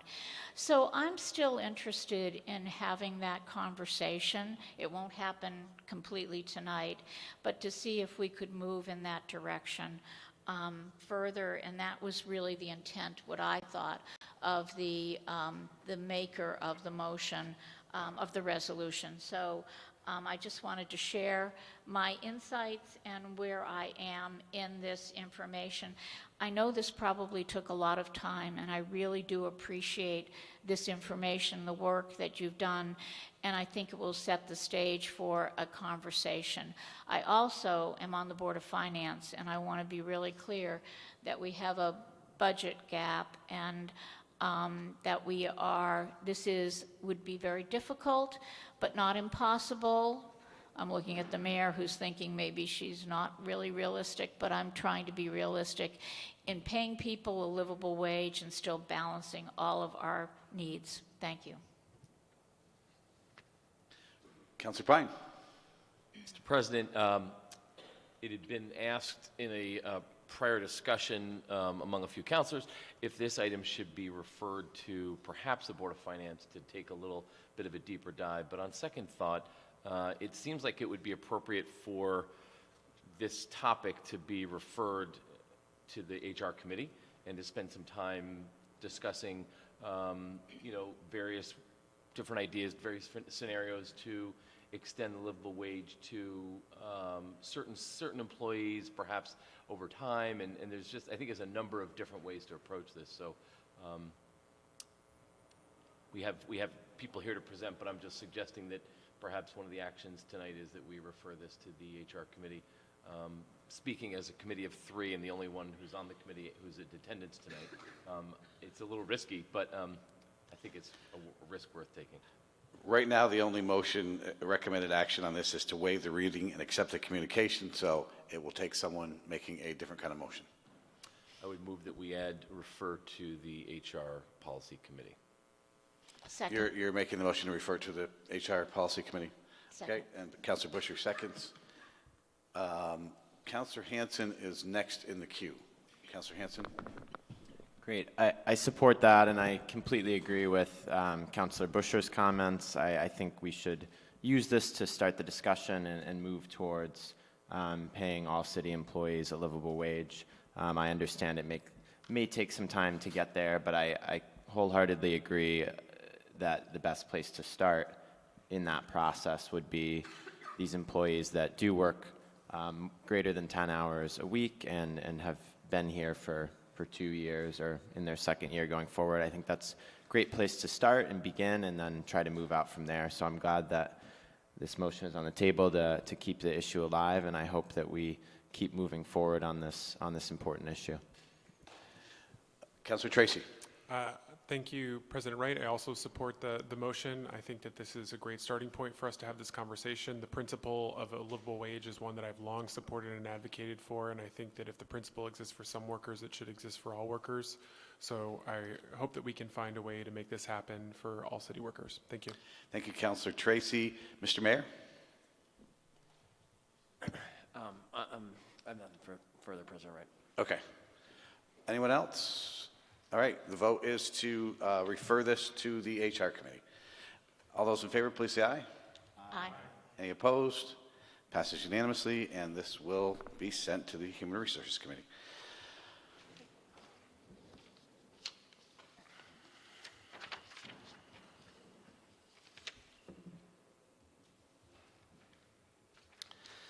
Item 4.03 is a communication from Laura Wheelock, Senior Public Works Engineer, Sophie Soar, Parks Comprehensive Planner, and Cindy White, Director of Parks, Recreation, and Waterfront Committee, regarding City Hall Park budget update on amendment and procurement of benches. Good evening, welcome. Thanks for being here. President Wright, could I just... Mr. Mayor, you want to go first? Introductory remarks, yes, thank you. Speaking for the team, we're excited to be bringing City Hall Park back to the council. Things have gone very well with this project since we last spoke about it, and I think it's exciting tonight to be in position to because things have gone so well, basically take some steps to bank some savings on this project, which will get the amount of tax bonding supported by property tax, general property tax revenues under $1 million, which I know is a goal that the council had when we confronted the budget issues that we faced with this project back in the spring. And at the same time, we are in position to restore some significant value to the project that had to be cut, and I think that concerned many of us at the time in order to move the project forward. Last spring, we're in position to restore some of that value, and then finally, even after doing those two things, we have significant contingency remaining that we believe puts us in good position to complete this project successfully by the middle part of this year. So we're excited to bring this back. I really want to voice my appreciation for the team that's worked so hard on this project. and share my optimism and hope that we can get a strong support from the council tonight to move this forward. Thank you, Mr. Mayor. Any comments from the team before we open it up to questions? Not many more. So for the record, Laura Wheelock, Public Works. Just want to recognize that also in the resolution was bringing back an update or a status update, which is done in the memo document. And if you have any questions about those, certainly feel free to reach out.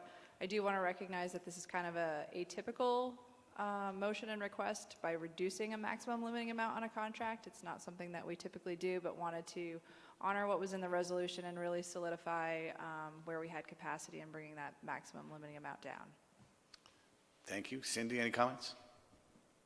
My only comment is I just want to thank Laura Wheelock. Laura's been the project manager for this, handles the finances, handles the day-to-day with the project, and so as far from the parks end, it's a city park, but it's been incredibly well managed by Public Works, and we appreciate the partnership that we have together. This whole park has been a partnership of multiple departments along the way, and it continues to be that way.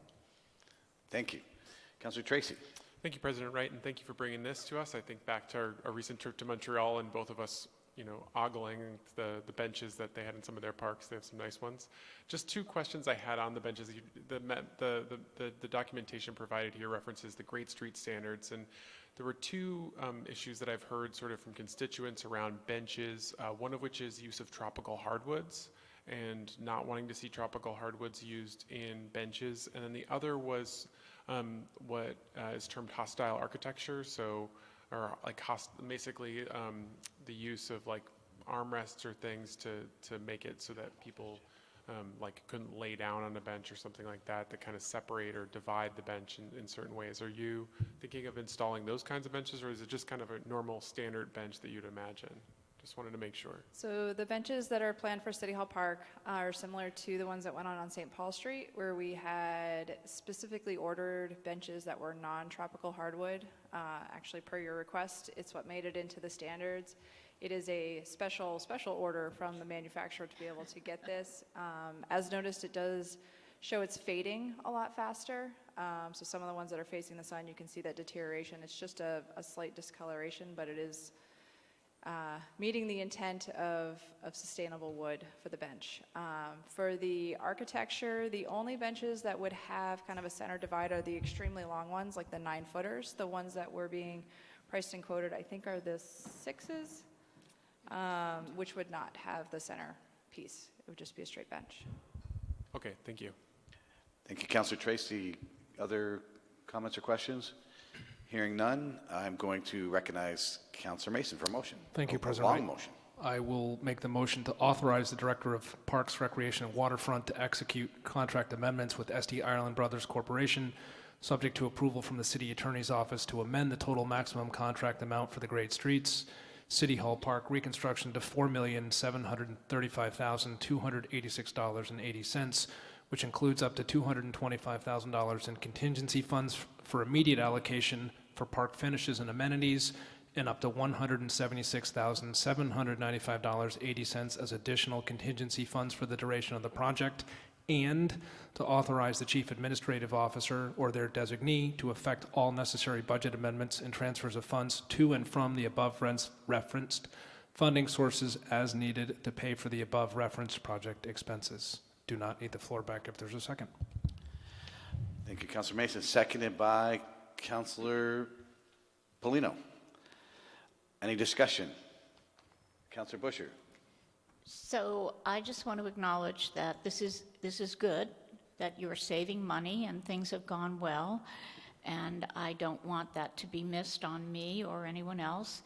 But I did not support the funding of City Hall Park because I felt it was too much money, and I still do. And I felt those monies could have been used elsewhere. So even though it's a reduction, and I want everyone to know it's a reduction, I will not be supporting this. And this motion does not include the benches. The benches were actually dealt with at the Board of Finance. It was under $100,000, and that motion I did support. Thank you. Thank you, Councilor Busher. Any further comments or discussion? Hearing none. All those in favor of the motion, please say aye. Aye. Any opposed? No. That is one no vote by Councilor Busher. So that passes by a vote of, how many are we missing? Two. So it passes by a 9-1 vote. Thank you. Great, thank you. Thank you very much. Item 4.04 is an ordinance, a comprehensive development ordinance regarding accessory dwelling units. Councilor Mason. Thank you, President Wright. I'd like to make a motion to consider this a first reading and refer it to the work session of the City Council and ask for the floor back after a second. Seconded by Councilor Roof. Councilor Mason, you have the floor back. Thank you, President Wright. Before us tonight is sort of the next step in a long series of focused attention on improving the regulatory framework for meeting the needs relating to accessory dwelling development units. The intention of what's before us is to encourage the creation of ADUs throughout the city to support homeowners as they age in place, provide flexible options to help owners afford and better utilize available space within their homes, and provide additional affordable options within existing neighborhoods. The proposed amendments could be summarized as really, I'll hit all the high points. The first was to enable ADUs as permitted uses in all zoning districts. They were conditional. Second, to increase the maximum size of allowable ADUs in the city, to allow for a portion of the lot coverage within a detached ADU to be exempt from stormwater impact review, and eliminate parking requirements associated with an ADU. This was passed unanimously by the Planning Commission before the Joint Commission, of which the Ordinance Committee members are participants but not voting members. Having said that, there was consensus to move this along. I will say there are some topics that still remain, I won't say controversial, but up for discussion among the members of the Ordinance Committee, and I expect this council to also grapple with some of those. And those, really relate to the size of the ADUs. This goes forward with an 800 square foot. There was much conversation before the Joint Commission on whether that was the right number. Certainly, as it is on anything, parking was an issue that was much discussed at the Joint Committee, and I expect this council at the work session will also have questions about that. And an issue that reared its head toward the end is whether there should be, currently as proposed, there's a requirement that ADUs, there must be owner occupied, either of the principal dwelling or the accessory dwelling unit. In our packet tonight was a policy position from the mayor's office. That was discussed because it sort of came up as a last minute topic, so I anticipate there will be additional conversation around that as we move forward. I would note Megan and others are here to answer any questions that people may have, but I expect, given that this is just a first read, we also set this, I should back up, this process up on the assumption, the intention, this came out of the Housing Summit. This was the first, second, I would say. The first was the housing trust tax. This is the second. The committee is continuing its work, but we felt, we wanted to sort of move things out as we were working through them and not hold up until the end, with the hope and expectation that we could take this up in a relatively quick manner. The Ordinance Committee did have active participation, even though we didn't vote. So the sense of the Ordinance Committee and working with the administration was it didn't make sense to sort of send it to the Ordinance Committee where there was no participation by the full council, but rather move it to a work session and have a good discussion and disclosure of what was going on, rather than waiting till it came out of ordinance when everyone started to pay attention. So that was, the intention behind that. And with that, I'll hope everyone will join me in at least referring this to the next step. Thank you. Thank you, Councilor Mason. Councilor Busher, and then Councilor Pine, and Hanson. So Councilor Mason, as usual, did a great job in summarizing this proposal. I wanted to have a few words, but only because I felt like I just wanted to compliment the process. I think the planning staff does a great job in getting information and responding to comments by a variety of opinions. And so I think, I just want to let David and Megan know that that was incredible work that you did. I also want to just acknowledge that one of the goals was to remove barriers, and some of those barriers are cost. I don't think we've made that many inroads with cost. However, costs were revealed to us, and I can't say Amy's last name who came and spoke, but she was a constant telling us how difficult it was and what not to do and what to address. And I mean, public participation should never be undervalued at all, because she really set the course for us really dealing with some issues. So I just wanted to make sure that anybody who's listening who feels like, well, maybe it would be a waste of my time to get involved, it never is. And it has such value for the people trying to make a decision on your behalf. So, having said that, one of the barriers was the fact that there aren't any blueprints for this. And so HomeShare came forward at the end with some blueprints for ADUs, which was that's removing another barrier. So I think that it's really important to acknowledge that these little pieces and parts together can make accessory dwelling units more doable. And let me just say, and then also, if you've looked at this, you'll see that stacked parking used to be only if you had a valet service. But now, no. You can actually do it on your property, and you do not have to hire a valet. You can actually move cars around as long as you stay within where parking is required. We don't want it to spill over into areas where it will impact stormwater runoff. And I'm being dead serious about that. So that's another option that wasn't available before. And then the last thing that Councilor Mason touched upon, which will be a conversation during the work session, is owner-occupied. And I think that lens really depends on where you live and the stresses and strains that are put on your community with investment, people buying properties for investment purposes. Yes, if you remove owner occupancy, you will have more people, investors, that will be able to create accessory dwelling units, but that could have some really bad repercussions for certain sections of the city. So that conversation really needs to be thoroughly vetted.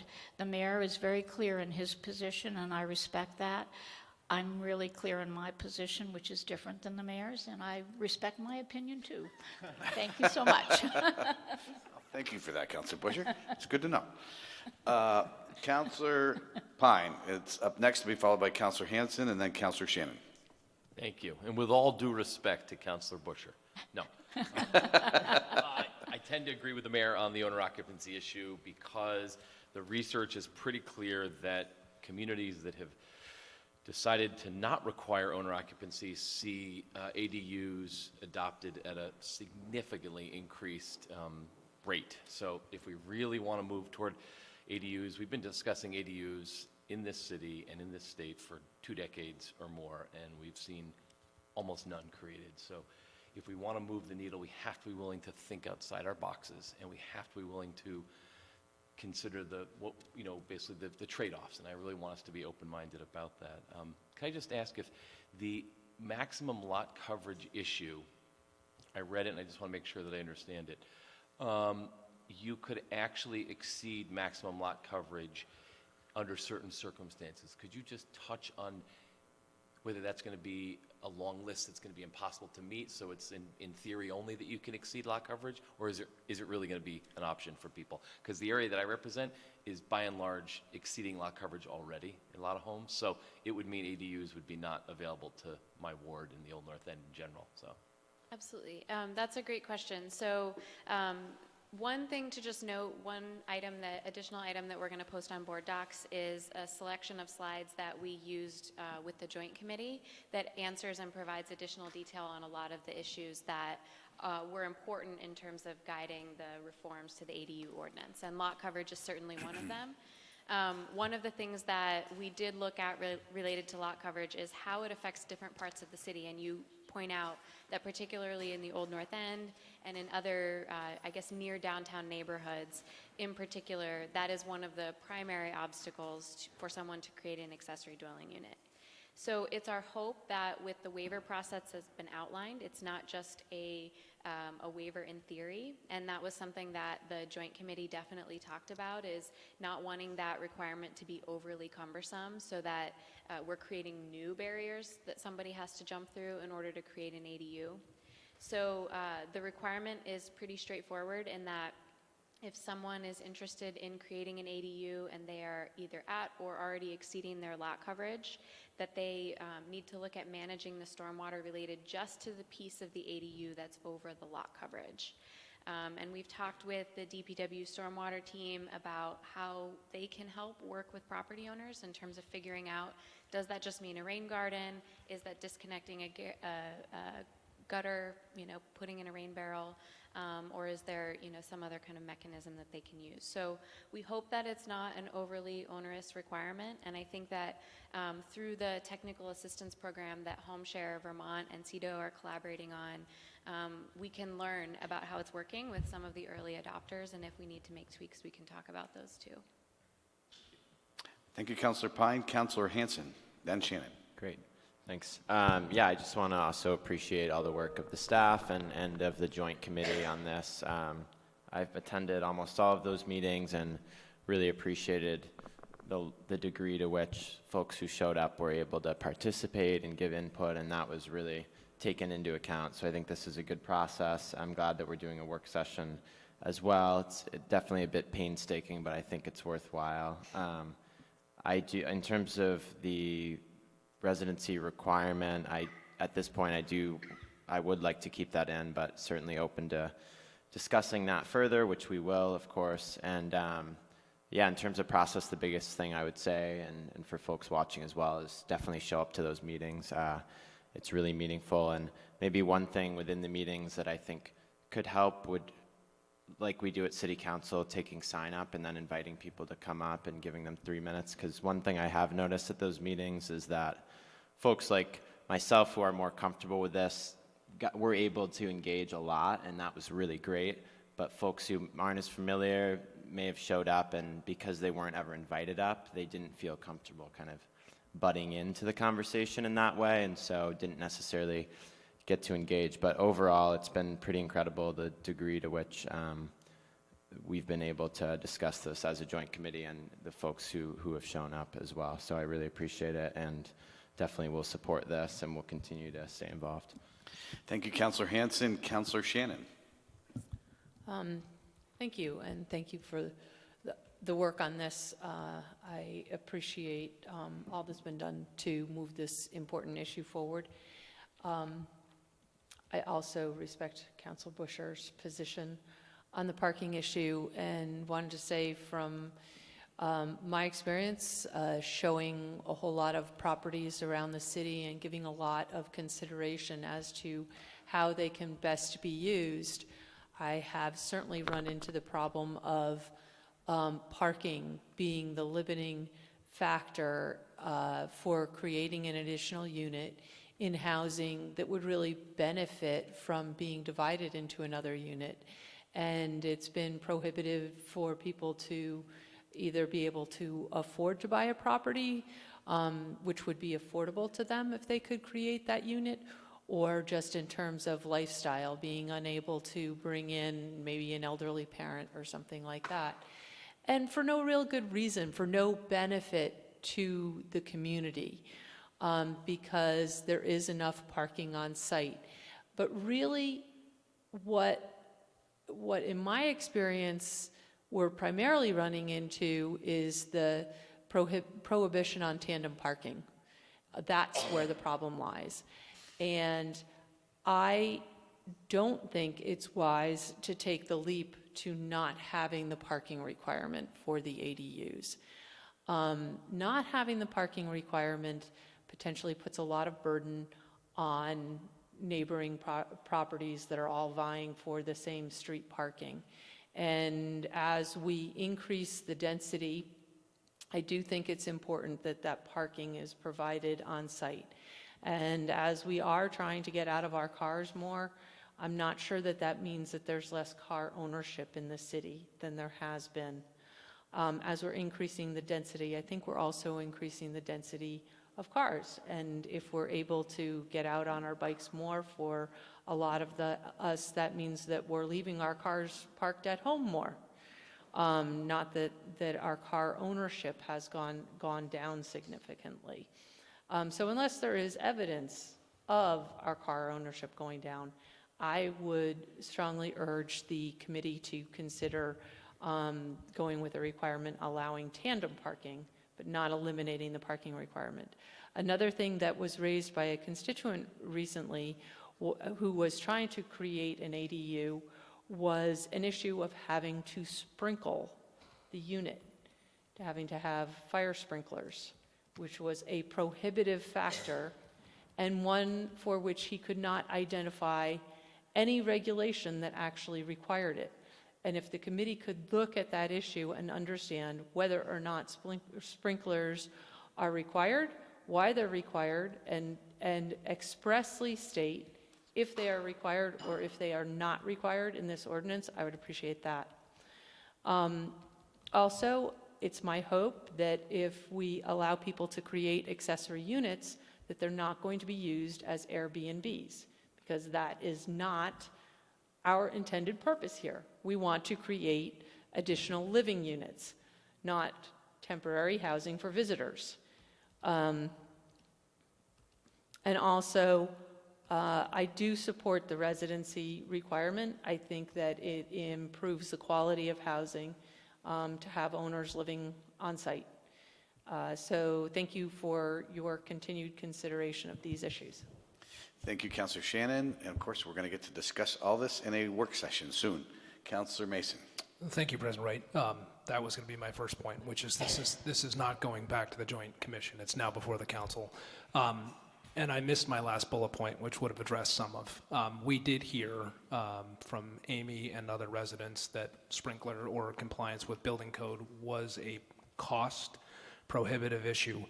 I just want everyone to understand that is outside the scope of what this Joint Commission was tasked with doing. We were focused, and it may be appropriate for the Council or us to look at building code compliance, but we did delve into that relatively, or as much as we could, and maybe Megan, you can confirm, but what we heard was it was a compliance with state code requirement. This was something we heard that was not a discretionary. So I just want to level set, and set everyone's expectation. Cost has been a major problem, and this may not solve that problem if we still have to deal with the state building code compliance issue.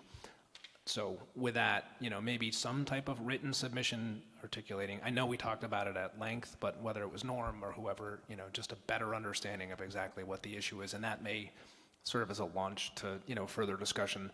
My last point, Megan, before we get, is on the Airbnb. That was also something that was much discussed.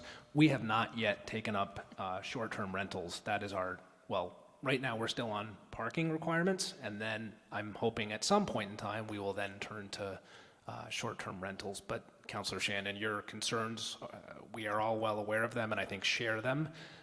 We just haven't worked through how do we address them. So. The only thing that I will add is we also have some information in the slides that will be posted for you about the fire code issue, some other information related to parking issues.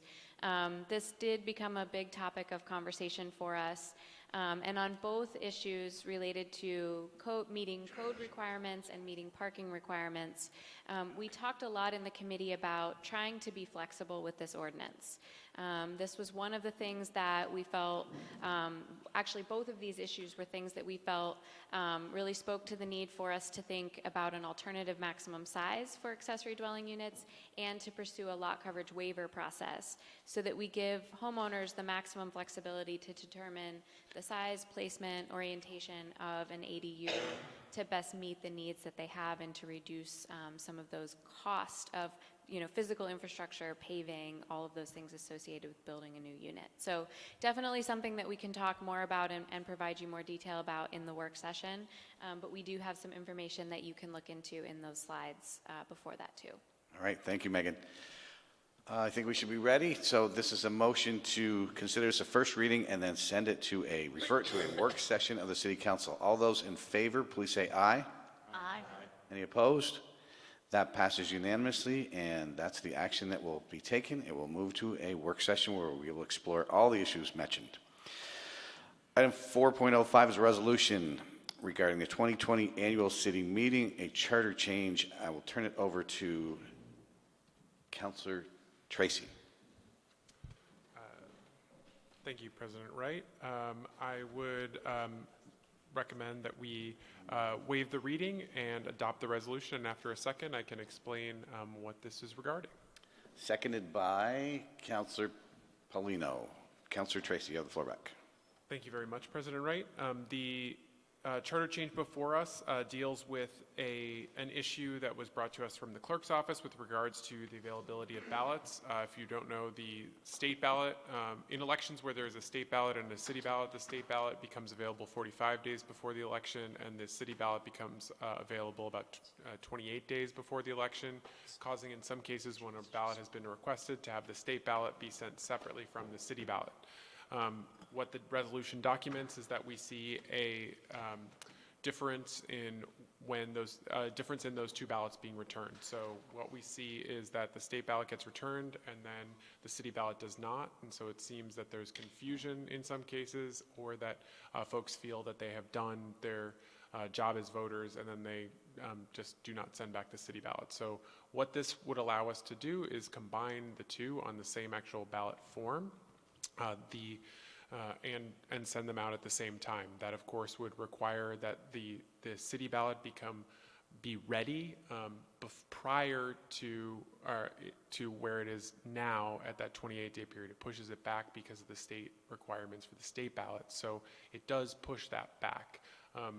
We would have to be cognizant of that, or we would have to just make sure that we were publicizing that to anyone who's petitioning, be cognizant of that ourselves as counselors about getting things in. One issue that I did hear from a school commissioner on actually was the school issue, and the idea that potentially a school ballot, the school taxation issue or school taxation rates might not be fully known and established such that they'd be able to put a school budget item on the ballot. But at least as I think about it, we don't have a state ballot being used at the same time as a city ballot. But nevertheless, I've consulted with the clerk's office as well as the city attorney's office and asked them to look at this, just because I want to make sure that there's no issue. This was just brought to my attention, and I just want to make sure that issue, that we don't forget to involve the school board. So and I guess the city attorney can maybe speak a little bit to that issue, or the clerks, I'd welcome that. But I just wanted to flag that as something that was just brought to my attention that was not thought of in committee deliberation, but something that we just wanted to make sure.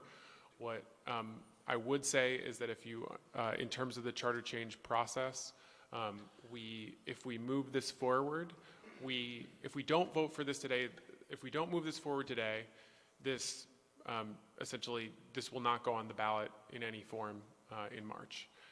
If, however, we move it forward, continue to look into this issue, see if we can address it, then what we would be able to do is, based on feedback from a member of the public, really anybody could come to a public hearing and share their feedback with regards to an issue and bring that issue, and we are able to make changes on charter changes. So I just wanted to give folks that bit of context as well, that we are able to, based on public feedback in the context of the charter change hearings, make feedback. So I don't know if the clerk's office or the city attorney has anything to add, but that's generally the issue before us, and the one issue that I just heard and wanted to flag for the council. Thank you, Councilor Tracy. Is there anything that the city attorney would like to add to that? We will take a look at the issue that was raised. It sounds, on my first thought, it's probably something we can correct, and we would bring some changes to the public hearing, if that's correct. Thank you. Anything else, Councilor Tracy? I have nothing to add, President Wright. Thank you. Thank you. Councilor Hanson? Yeah, I also heard that concern just, I think, yesterday or the day before. I think it is very serious, though, is that the school commission, or at least one school commissioner, doesn't feel that they would be able to have the numbers in time for that 45-day deadline, which would make this it's very difficult to enact. So I am hearing that we think we can solve that problem. So I'm comfortable moving it forward tonight. But if we don't solve that problem, I don't think I could support it until that was figured out. But there'll still be time within the process to address that, and I hope we can figure that out creatively. Thank you, Councilor Hanson. Any other comments or discussion on this issue? Hearing none. All those in favor of waiving the reading and adopting the resolution, please say aye. Aye. Aye. Does that include Councilor Tracy, I assume? Yes, thank you. I apologize. That's all right. And Councilor Paulino is a yes vote? Yes. So that passes unanimously. Item number 4.06 is a resolution, another resolution, and on the charter change for the 2020 March 3rd ballot, and I will turn that over to Councilor Mason as well. Councilor Tracy, my little mind block that continues. Thank you. I would waive the reading and move that we waive the reading and adopt the resolution, and after a second I can explain what this one's about. Moved by Councilor Tracy, seconded by Councilor Roof. You have the floor back, Councilor Tracy. Thank you. This is what this charter change deals with is the addition of 2 members to the Airport Commission, 1 member from Winooski, and then an additional member from Burlington to make that odd, the composition of the committee an odd number. There was a request that we reach out to the Airport Commission, so I did invite the Airport Commissioners here. I sent an email to all the commissioners. We are joined by 2 commissioners, Commissioners Keogh and Munger, and they have said that they're willing to speak should councilors have any questions or anything like that. Certainly want to thank them for taking time to be here today and share any information or thoughts that they might have with regards to this charter change.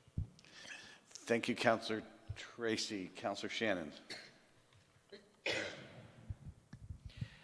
Thank you, President Wright. And I noticed that for the first time, you have implemented the time requirements on each agenda item as required by our new council rules. So thank you for that. Way to shame me, Councilor Shannon. That was a commendation. Sometimes it's hard to tell, I guess. But I think it would be appropriate to add at least 5 minutes to this agenda item. So I hope that we can do that, and I don't know that that requires a motion, but perhaps you could grant the request. I will just grant the request that we can hear from commissioners, airport commissioners who are here. If you'd like to come up and give us your thoughts on this. Commissioner and former City Council President Bill Keogh and Commissioner Schulman. Thank you, Mr. President. I'm waiting for you to notify yourself, like we've seen in Washington. Anyway, yeah, okay. I'm Bill Keogh, Vice Chair of the Airport Commission. Jeff Munger, I'm the Chair of the Commission.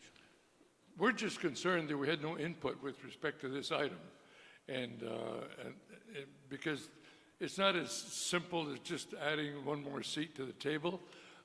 So there are a lot of implications for this, and I would hope we would have the opportunity to talk either with the committee or the council or any other way that you want to do this. But I think acting on this tonight is a little bit premature. Thank you. I still feel like I should say President Keogh. Commissioner Munger, would you like to add anything to that? No, I'm in agreement with Bill, and what I would like to say is that the Airport Commission did hold a vote on this very topic, and it was unanimously defeated, just for your historical information. Unanimous in opposition? Yes. Thank you. Any questions for Councilor Busher? Thank you, President Wright. Are you at liberty to just give an inkling as to why the addition of a member from Winooski is not supported? Well, I can tell you, and I'm going to quote Ed Kalogny, if you want to get in the game, you got to put some skin in. And I don't believe that Winooski is in a position to put any skin in the game. So, May I add to that? I think at the White Paper Committee, that Councilor Paul was involved with and a few others. They were concerned about the ramifications of the politics of the existing airport commission. And that committee made a number of recommendations, including adding this other person to the airport commission. And the airport commission talked a lot about that issue, but ultimately came into the decision that in a 5-0 vote that we did not want another person on that on the airport commission. But you read this, and it would be an addition of two. There'd be another Burlington commissioner and the Winooski. Right. Understand. Yes, okay. I just wanted to make sure Okay. that was understood. Thank you. Okay. Well, thank you very much. I was just trying to understand your position. Thank you. Thank you, Councilor Busher. Any other questions for the commissioners? Mr. Mayor, and then go to you. Thank you, President Wright. I appreciate the commissioners being here tonight, and I think it's a fair point that the commission hasn't really been fully engaged as this concept has been developing. As I am planning on going to the airport commission and speaking with the commissioners on Wednesday about this very matter, and I certainly would be supportive of continuing to delay action on this item until we both the airport commission has been more fully engaged and we have a memorandum of understanding with the other two municipalities which is where this concept has evolved out of. Those conversations I've reported to the council in the past with South Burlington and Winooski. Until we have full action on that, I can understand why there might be desire for delaying an action. Thank you, Mr. Mayor. I'm going to recognize Councilor Polino for a question for the commissioners, and then Councilor Paul. So I think you and I talked about it, but one of the questions that I think it's important to share is, there's a lot of concerns about F-35s and I think fair to say the noise mitigation project. So my question is, some believe that by giving Winooski a seat, sort of give Winooski say over management of the F-35s. Can you explain if that's a possibility, or more say in how those programs? I'll try and address that. Now, a lot of people have a lot of misinformation about the authority of the airport director and the airport commission. As far as basing the F-35s go, there is no way that we have any say in their basing, removing them from there. That is all a Pentagon and a Defense Department decision that was made over 2 years ago. So let me put it right out there. We can't do anything about the F-35s. They're here, and unless the Pentagon decides to pull them, they're here to stay. And we're just advisory. And it's as I say, it's just it's a Pentagon Department of Defense decision why they're here. If I may add to that, the airport, what Jeff said is true. We have no say in the operation or anything of the F-35. And you should know that the airport is working very closely with the neighborhood dealing with this noise mitigation issue. It's an important issue, and we have a couple of committees trying to work on insulating properties, somehow lessening the noise impact. So it's not an easy challenge. Is that okay? Yes. Thank you. Nothing further. I'll second. Councilor Polino? Yes. Thank you. Councilor Paul? Thank you. As I think is fairly obvious at this point, this is a more complicated issue than it might seem on the surface. For that reason, I'd like to make a motion to table.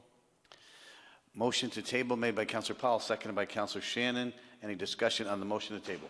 Councilor Tracy? I don't think you can. Oh, that's right. Motion to table is not debatable. Right. Motion to, thank you for that correction. So we simply need to vote on this. Motion to table All those in favor of the motion to table this item? Can I at least ask a point of information, Mr. President? What's your That point is, of information, by- Councilor Pine? By tabling it, does that mean that it would not end up at all getting on the March ballot? Well, I think it would mean that because tonight is the action that has to happen tonight, or it cannot make it to the March ballot. So we need to be clear that tabling this, yes, means tabling it past the March election. So good clarification. Appreciate that. And with that, all those in favor of the motion to table, please raise your hands.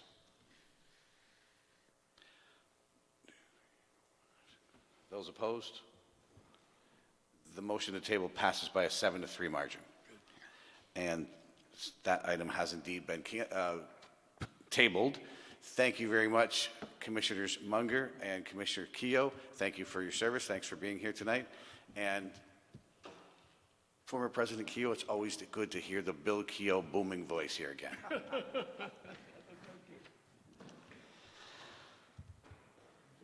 Item 4.07 is another charter change, and I will turn this over to Councilor Tracy. Thank you, President Wright. I would move that we waive the reading and adopt the resolution, and after a second, I'll explain this one as well. Seconded by Councilor Roof. Councilor Tracy, you have the floor back. Thank you very much. The charter change before us would allow the resident non-citizens to vote, that is folks with permanent resident status or essentially a green card in the city of Burlington to vote in local elections, so council elections, school budget, those kinds of issues. At the committee level, we discussed a number of issues and sought information from other organizations that work with folks who might be affected by this. And what we saw was that one of the issues we dealt with was the issue or maintenance of the separate list and concern around the separate list being used as some sort of targeting, because you have to keep the two lists separate so that folks would only resident non-citizens would only vote in the local election. So you have to keep them separate, and there was some concern expressed around targeting of that by the federal government specifically.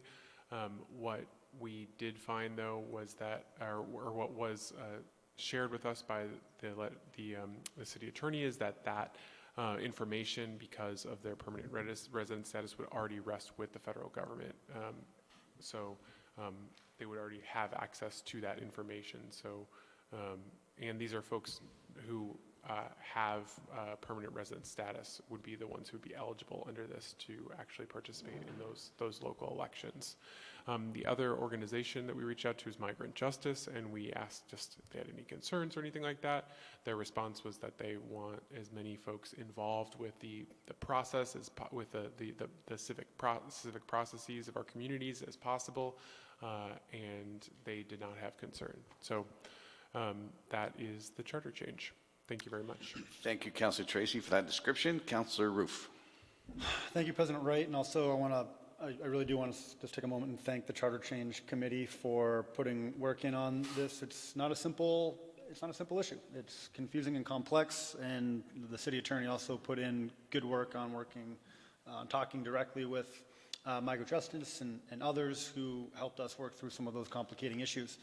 I also just want to in looking forward, I do expect there to be a robust public discourse if this does make it onto the ballot. I anticipate that it will. But this public discussion leading up to town meeting day, there was last time, 10 weeks ago, when this was referred to committee, some real misunderstanding of what this topic is and what this charter change would do. And there was a lot of confusion born from misinformation, especially online. So I'll just point to maybe one of the more vile sources of misinformation came happily not from anyone or any organization locally, but from Breitbart, who reported that with a headline, "Vermont City Okays Illegal Alien Voting," which is a shameful mischaracterization. I don't think you can call it anything other than that. But it should be noted also that local press and folks here locally also misunderstood and misreported at times, specifically around the confusion of hearing the word or reading the words non-citizen and equating that with a legal alien or a legal resident. It just goes to show, and a lot of times it was innocent, folks just not understanding or hearing from news organizations this incorrect information. And I think it just goes to show how much we have to learn when it comes to issues of citizenship, immigration, voting rights, and historical matters of fact around these things. So I'll just close by saying, in addition to a thanks to the committee and others, that whether you agree or disagree with this issue, I urge everyone to take the personal responsibility to call out misinformation and correct misunderstanding, especially online, because we know that lies and misinformation spread quicker than fact, and we all need to come together, especially online, to help correct that. If you have any questions about this, let me know. If you want to get informed, let me know. I'll also be working to put together a fact sheet to help folks better understand this issue, and if you'd be interested in helping work on that fact sheet, please let me know. I look forward to the conversation leading up to Election Day. Thank you. Thank you, Councilor Roof. Other discussion by the City Council? Councilor Pine. I would just add that when this was debated in our community 5 years ago, I think there was still a fair amount of confusion and misinformation then, and I think it's hopefully all the councilors, whether you actually support this or not, it's incumbent upon us to clarify to our constituents what we're proposing here, or what is being proposed is something that is done in other cities. It's not entirely unique.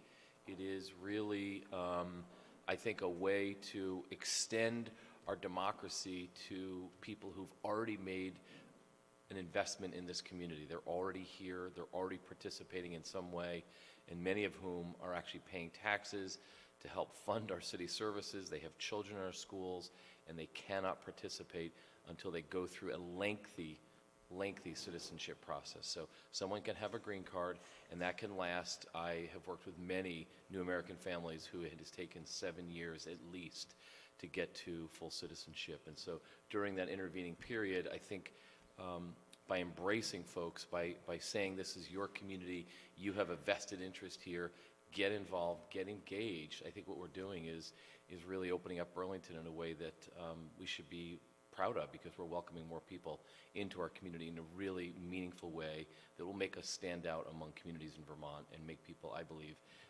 view us as a really welcoming, hospitable place for people from all backgrounds to be part of. So I hope folks can get behind this. Thanks. Thank you, Councilor Pine. Any further discussion?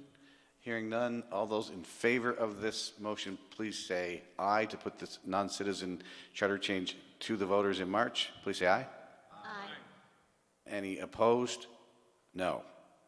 So the vote is 9-1 in favor, with me being the one no vote. That concludes the charter change items and moves us on to item 4.08, a communication from Eileen Blackwood, City Attorney, and Kim Sturdivant, Assistant City Attorney, regarding Glebe land interest.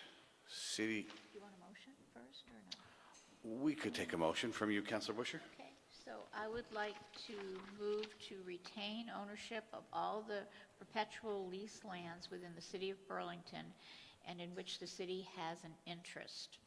Moved by Councilor Busher, seconded by Councilor Hanson, and we will, we need to hear from somebody. Thank you. Hopefully our memo explained the situation, but for those who haven't read the memo, just very quickly, there is this historical interest called a glebe interest that the city has in certain properties, and to clear up title when folks are trying to transfer property, there has been a lot of movement lately for municipalities to release that glebe interest. The legislature passed a law saying if we don't act by January 1st, all of our glebe interest will be automatically released. What we are suggesting here is that the city has identified over 800 properties that have a glebe interest attached, and that we try to make sure that there are no issues or problems with these properties before we release the glebe interests, and that we would look to probably be bringing you groups of these glebe interests in the future as we are able to go through the properties and make sure there are no issues with them. Thank you, City Attorney Blackwood. Other questions or discussion by the City Council? Counselor Shannon? Thank you, President Wright. This seems like a pretty complicated issue to understand. And my understanding of it is that we're now being asked for quick claim deeds rather than the previously where we said no payment is due on the lease. I think that there could certainly be some advantages to large numbers of citizens in giving up these rights. But it seems like, are you telling us that there may be specific properties where we don't want to give up those rights, and in order to preserve that, we want to preserve the rights for now, and at a later date, we may give up all of these rights with the exception of a few, or maybe we would decide to give up all of the rights, but we haven't yet had the opportunity to fully analyze what we would be giving up. Is that correct? That's correct. Okay.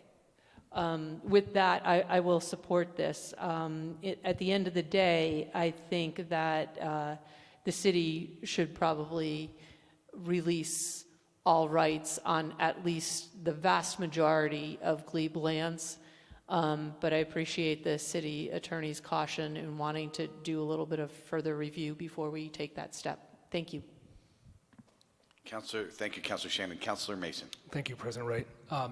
Sort of consistent with that, what is your expected timing? Because I think we heard from a constituent, and I happen to hear from the real estate lawyers, whose concern is this is an additional expense that's put on sellers. So I'm a little less sympathetic to that if your office is committed to doing it within a reasonable time frame, as opposed to, I know how busy you are, and I don't mean to push this to the top of the list, but it's one thing to say, well, we anticipate doing it in months as opposed to when we get to it. So I don't know if you could respond to that. And my other question, which may be somewhat related, is how does this tie into the enforcement period of limitations? Because, you know, my understanding is some of these are 80 plus years they've been on the books. So I don't know how the two relate to each other.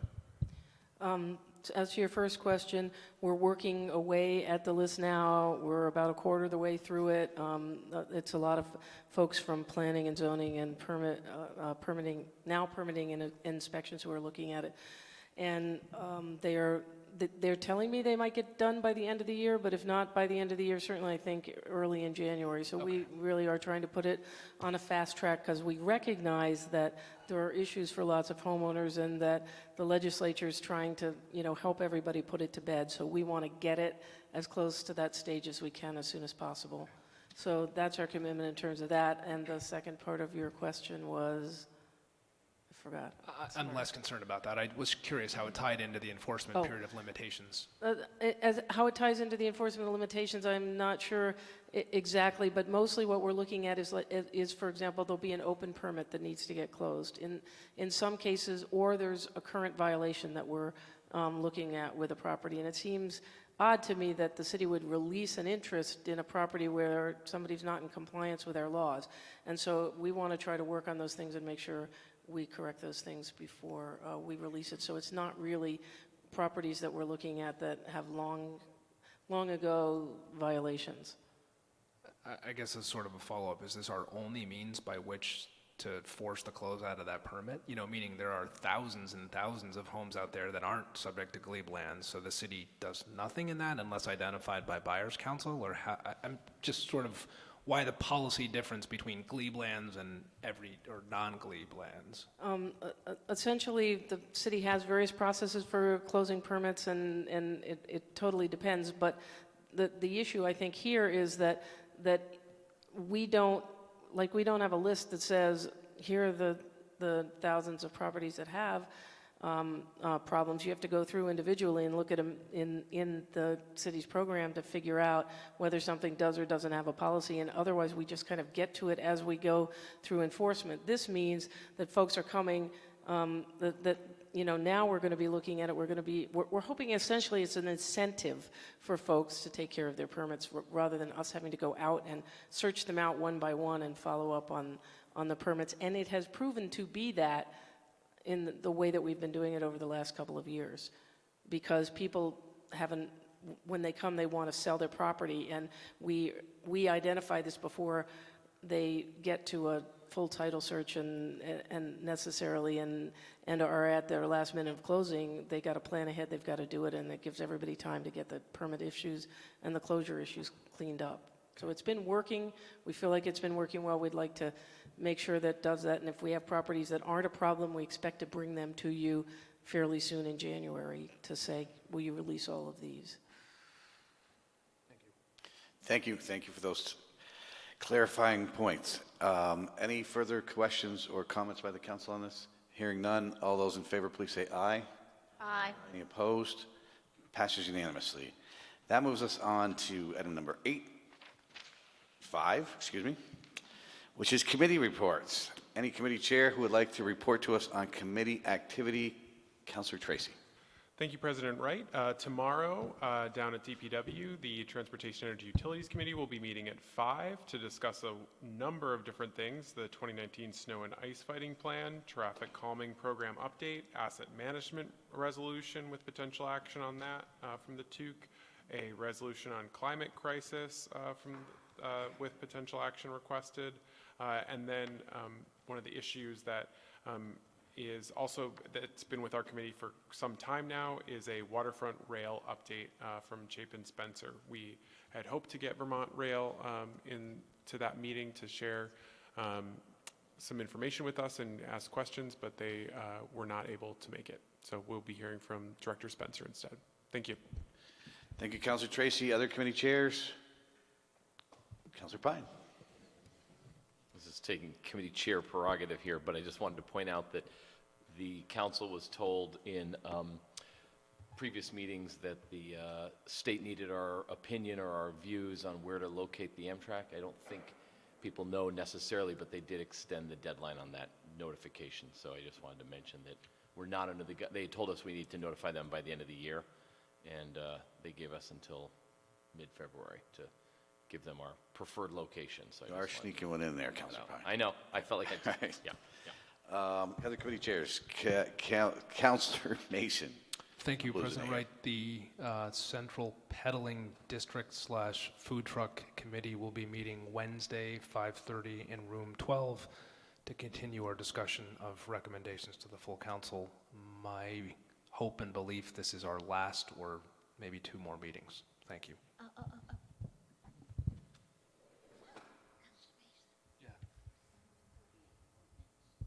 Councilor Busher is reminding me that the Ordinance Committee is meeting on December 30th at 5:30 in room 12. Thank you. Thank you, Councilor Busher. Councilor Roof. Yep, thank you, President Wright. The Public Safety Committee will be hoping to sometime in the new year, early new year, will be taking up a long-awaited item, the city's encampment removal policy, which has been in discussions between the City Attorney's Office and the ACLU for some time. And now that that discussion has been settled, it is time to, as has been planned, to bring it in front of the Public Safety Committee. So we'll be meeting the first or second week of the new year in January, and I look forward to reporting back on the progress of that policy. Thank you. Thank you, Councilor Roof. Any other committee chair? Hearing none, we will close that item and move on to item number 6, City Councilors on General City Affairs. Any councilor on General City Affairs? Councilor Busher. Yes, I'm going to start on the high note and probably end on something else. But last Friday, amid all the things that were going on, I had taken advantage of Burlington Electric's offer to test drive electric cars. Now, I missed, because I was busy, I missed the first one, so I didn't get to test the Hyundai, but I got to test the Nissan Leaf, the Audi SUV, which I could never afford in my life, nor do I want an SUV, but anyways, and then the Tesla Performance. This was so much fun. I can't tell you how they accelerate so quickly and they turn on a dime, and it was really fun. I must inform you, for those of you who have deeper pockets than I do, most of these cars start at about $40,000. The Audi was about $80,000. The Tesla was, it depended on what kind of Tesla, but about 43 to about 52. Not the one that has the doors that open like up in like 12 inches. Oh my God, that's 120,000. Anyways, you can say I was really impressed. And also the fact that they're electric vehicles. But reminding myself that if we are serious, if we really don't want any kind of vehicle, then this is a step in the right direction, but it's not the total solution. But it was really, I highly recommend that you take advantage of something like this if you are serious about looking at electric vehicles. So that's number one. Number two is that for the Safety Committee and for the TOOC Committee, I am the parrot. I am Jarrett Wood. And he really would like both of your committees to really prioritize pedestrian safety. And as I am supposed to, if Jarrett would like me to know when you're going to take that up, and I would go and speak on his behalf. This is serious. He and I do agree, when I was on TOOC, we focus on cars and bicycles, but as one person reminded me, everybody walks. And we aren't really as focused on pedestrian safety. So I just wanted people to know that.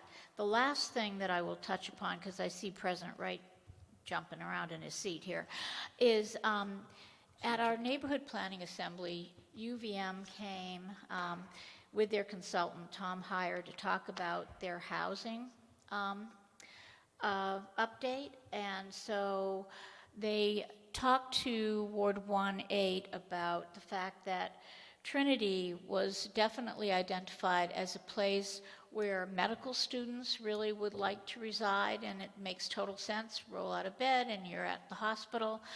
They also mentioned that might be a site for grad students. They talked about where students want 71% of the student body that is a freshman or sophomore. It doesn't matter what anyone in this community did, they don't want to live on campus for their junior or senior year. You can offer them the world and they don't want to be there on campus. 21%, however, according to the consultant, said that they would entertain living on campus. That's how I understood it, but when we droll down into it, they really don't want to live on campus. They would like to live close to campus, but not on campus. And only 8% of those students would actually, 8% of the student body said that they were interested in living on campus for their entire college career. I thought that was germane, and I'm hoping that the mayor, who I know has got a full agenda, and the president of the council, I'm hoping that we actually get either in written form or in a brief verbal update this report, because it's really key to us as a community. Thank you. Thank you. Did anyone, Councilor Roof, did anybody over there see me jumping around in my seat? I saw a little bit, yeah. No, you didn't. And if Councilor Busher thought she saw that, she totally ignored it and continued right on. That's correct. Other councilors on general city affairs? Hearing none, I'm going to pass on the city council president update and let the mayor bring us all home. Not home to your house, but just home. Thank you, President Wright. I feel like I've talked a lot today. I'll try to keep it brief. I think I would point to one piece of good news that I did write about, make a Facebook post about, and it's in my North Haven News column this week, but I share it with the public and the council to make sure it was not missed. I'm encouraged that the various green infrastructure installations that we have been making investment in for the last decade since the stormwater utility was created in 2009 are really starting to show some significant benefits, yield some significant results. Most notably, I thought it was quite striking that during the incredible 3.5-inch downpour on Halloween, the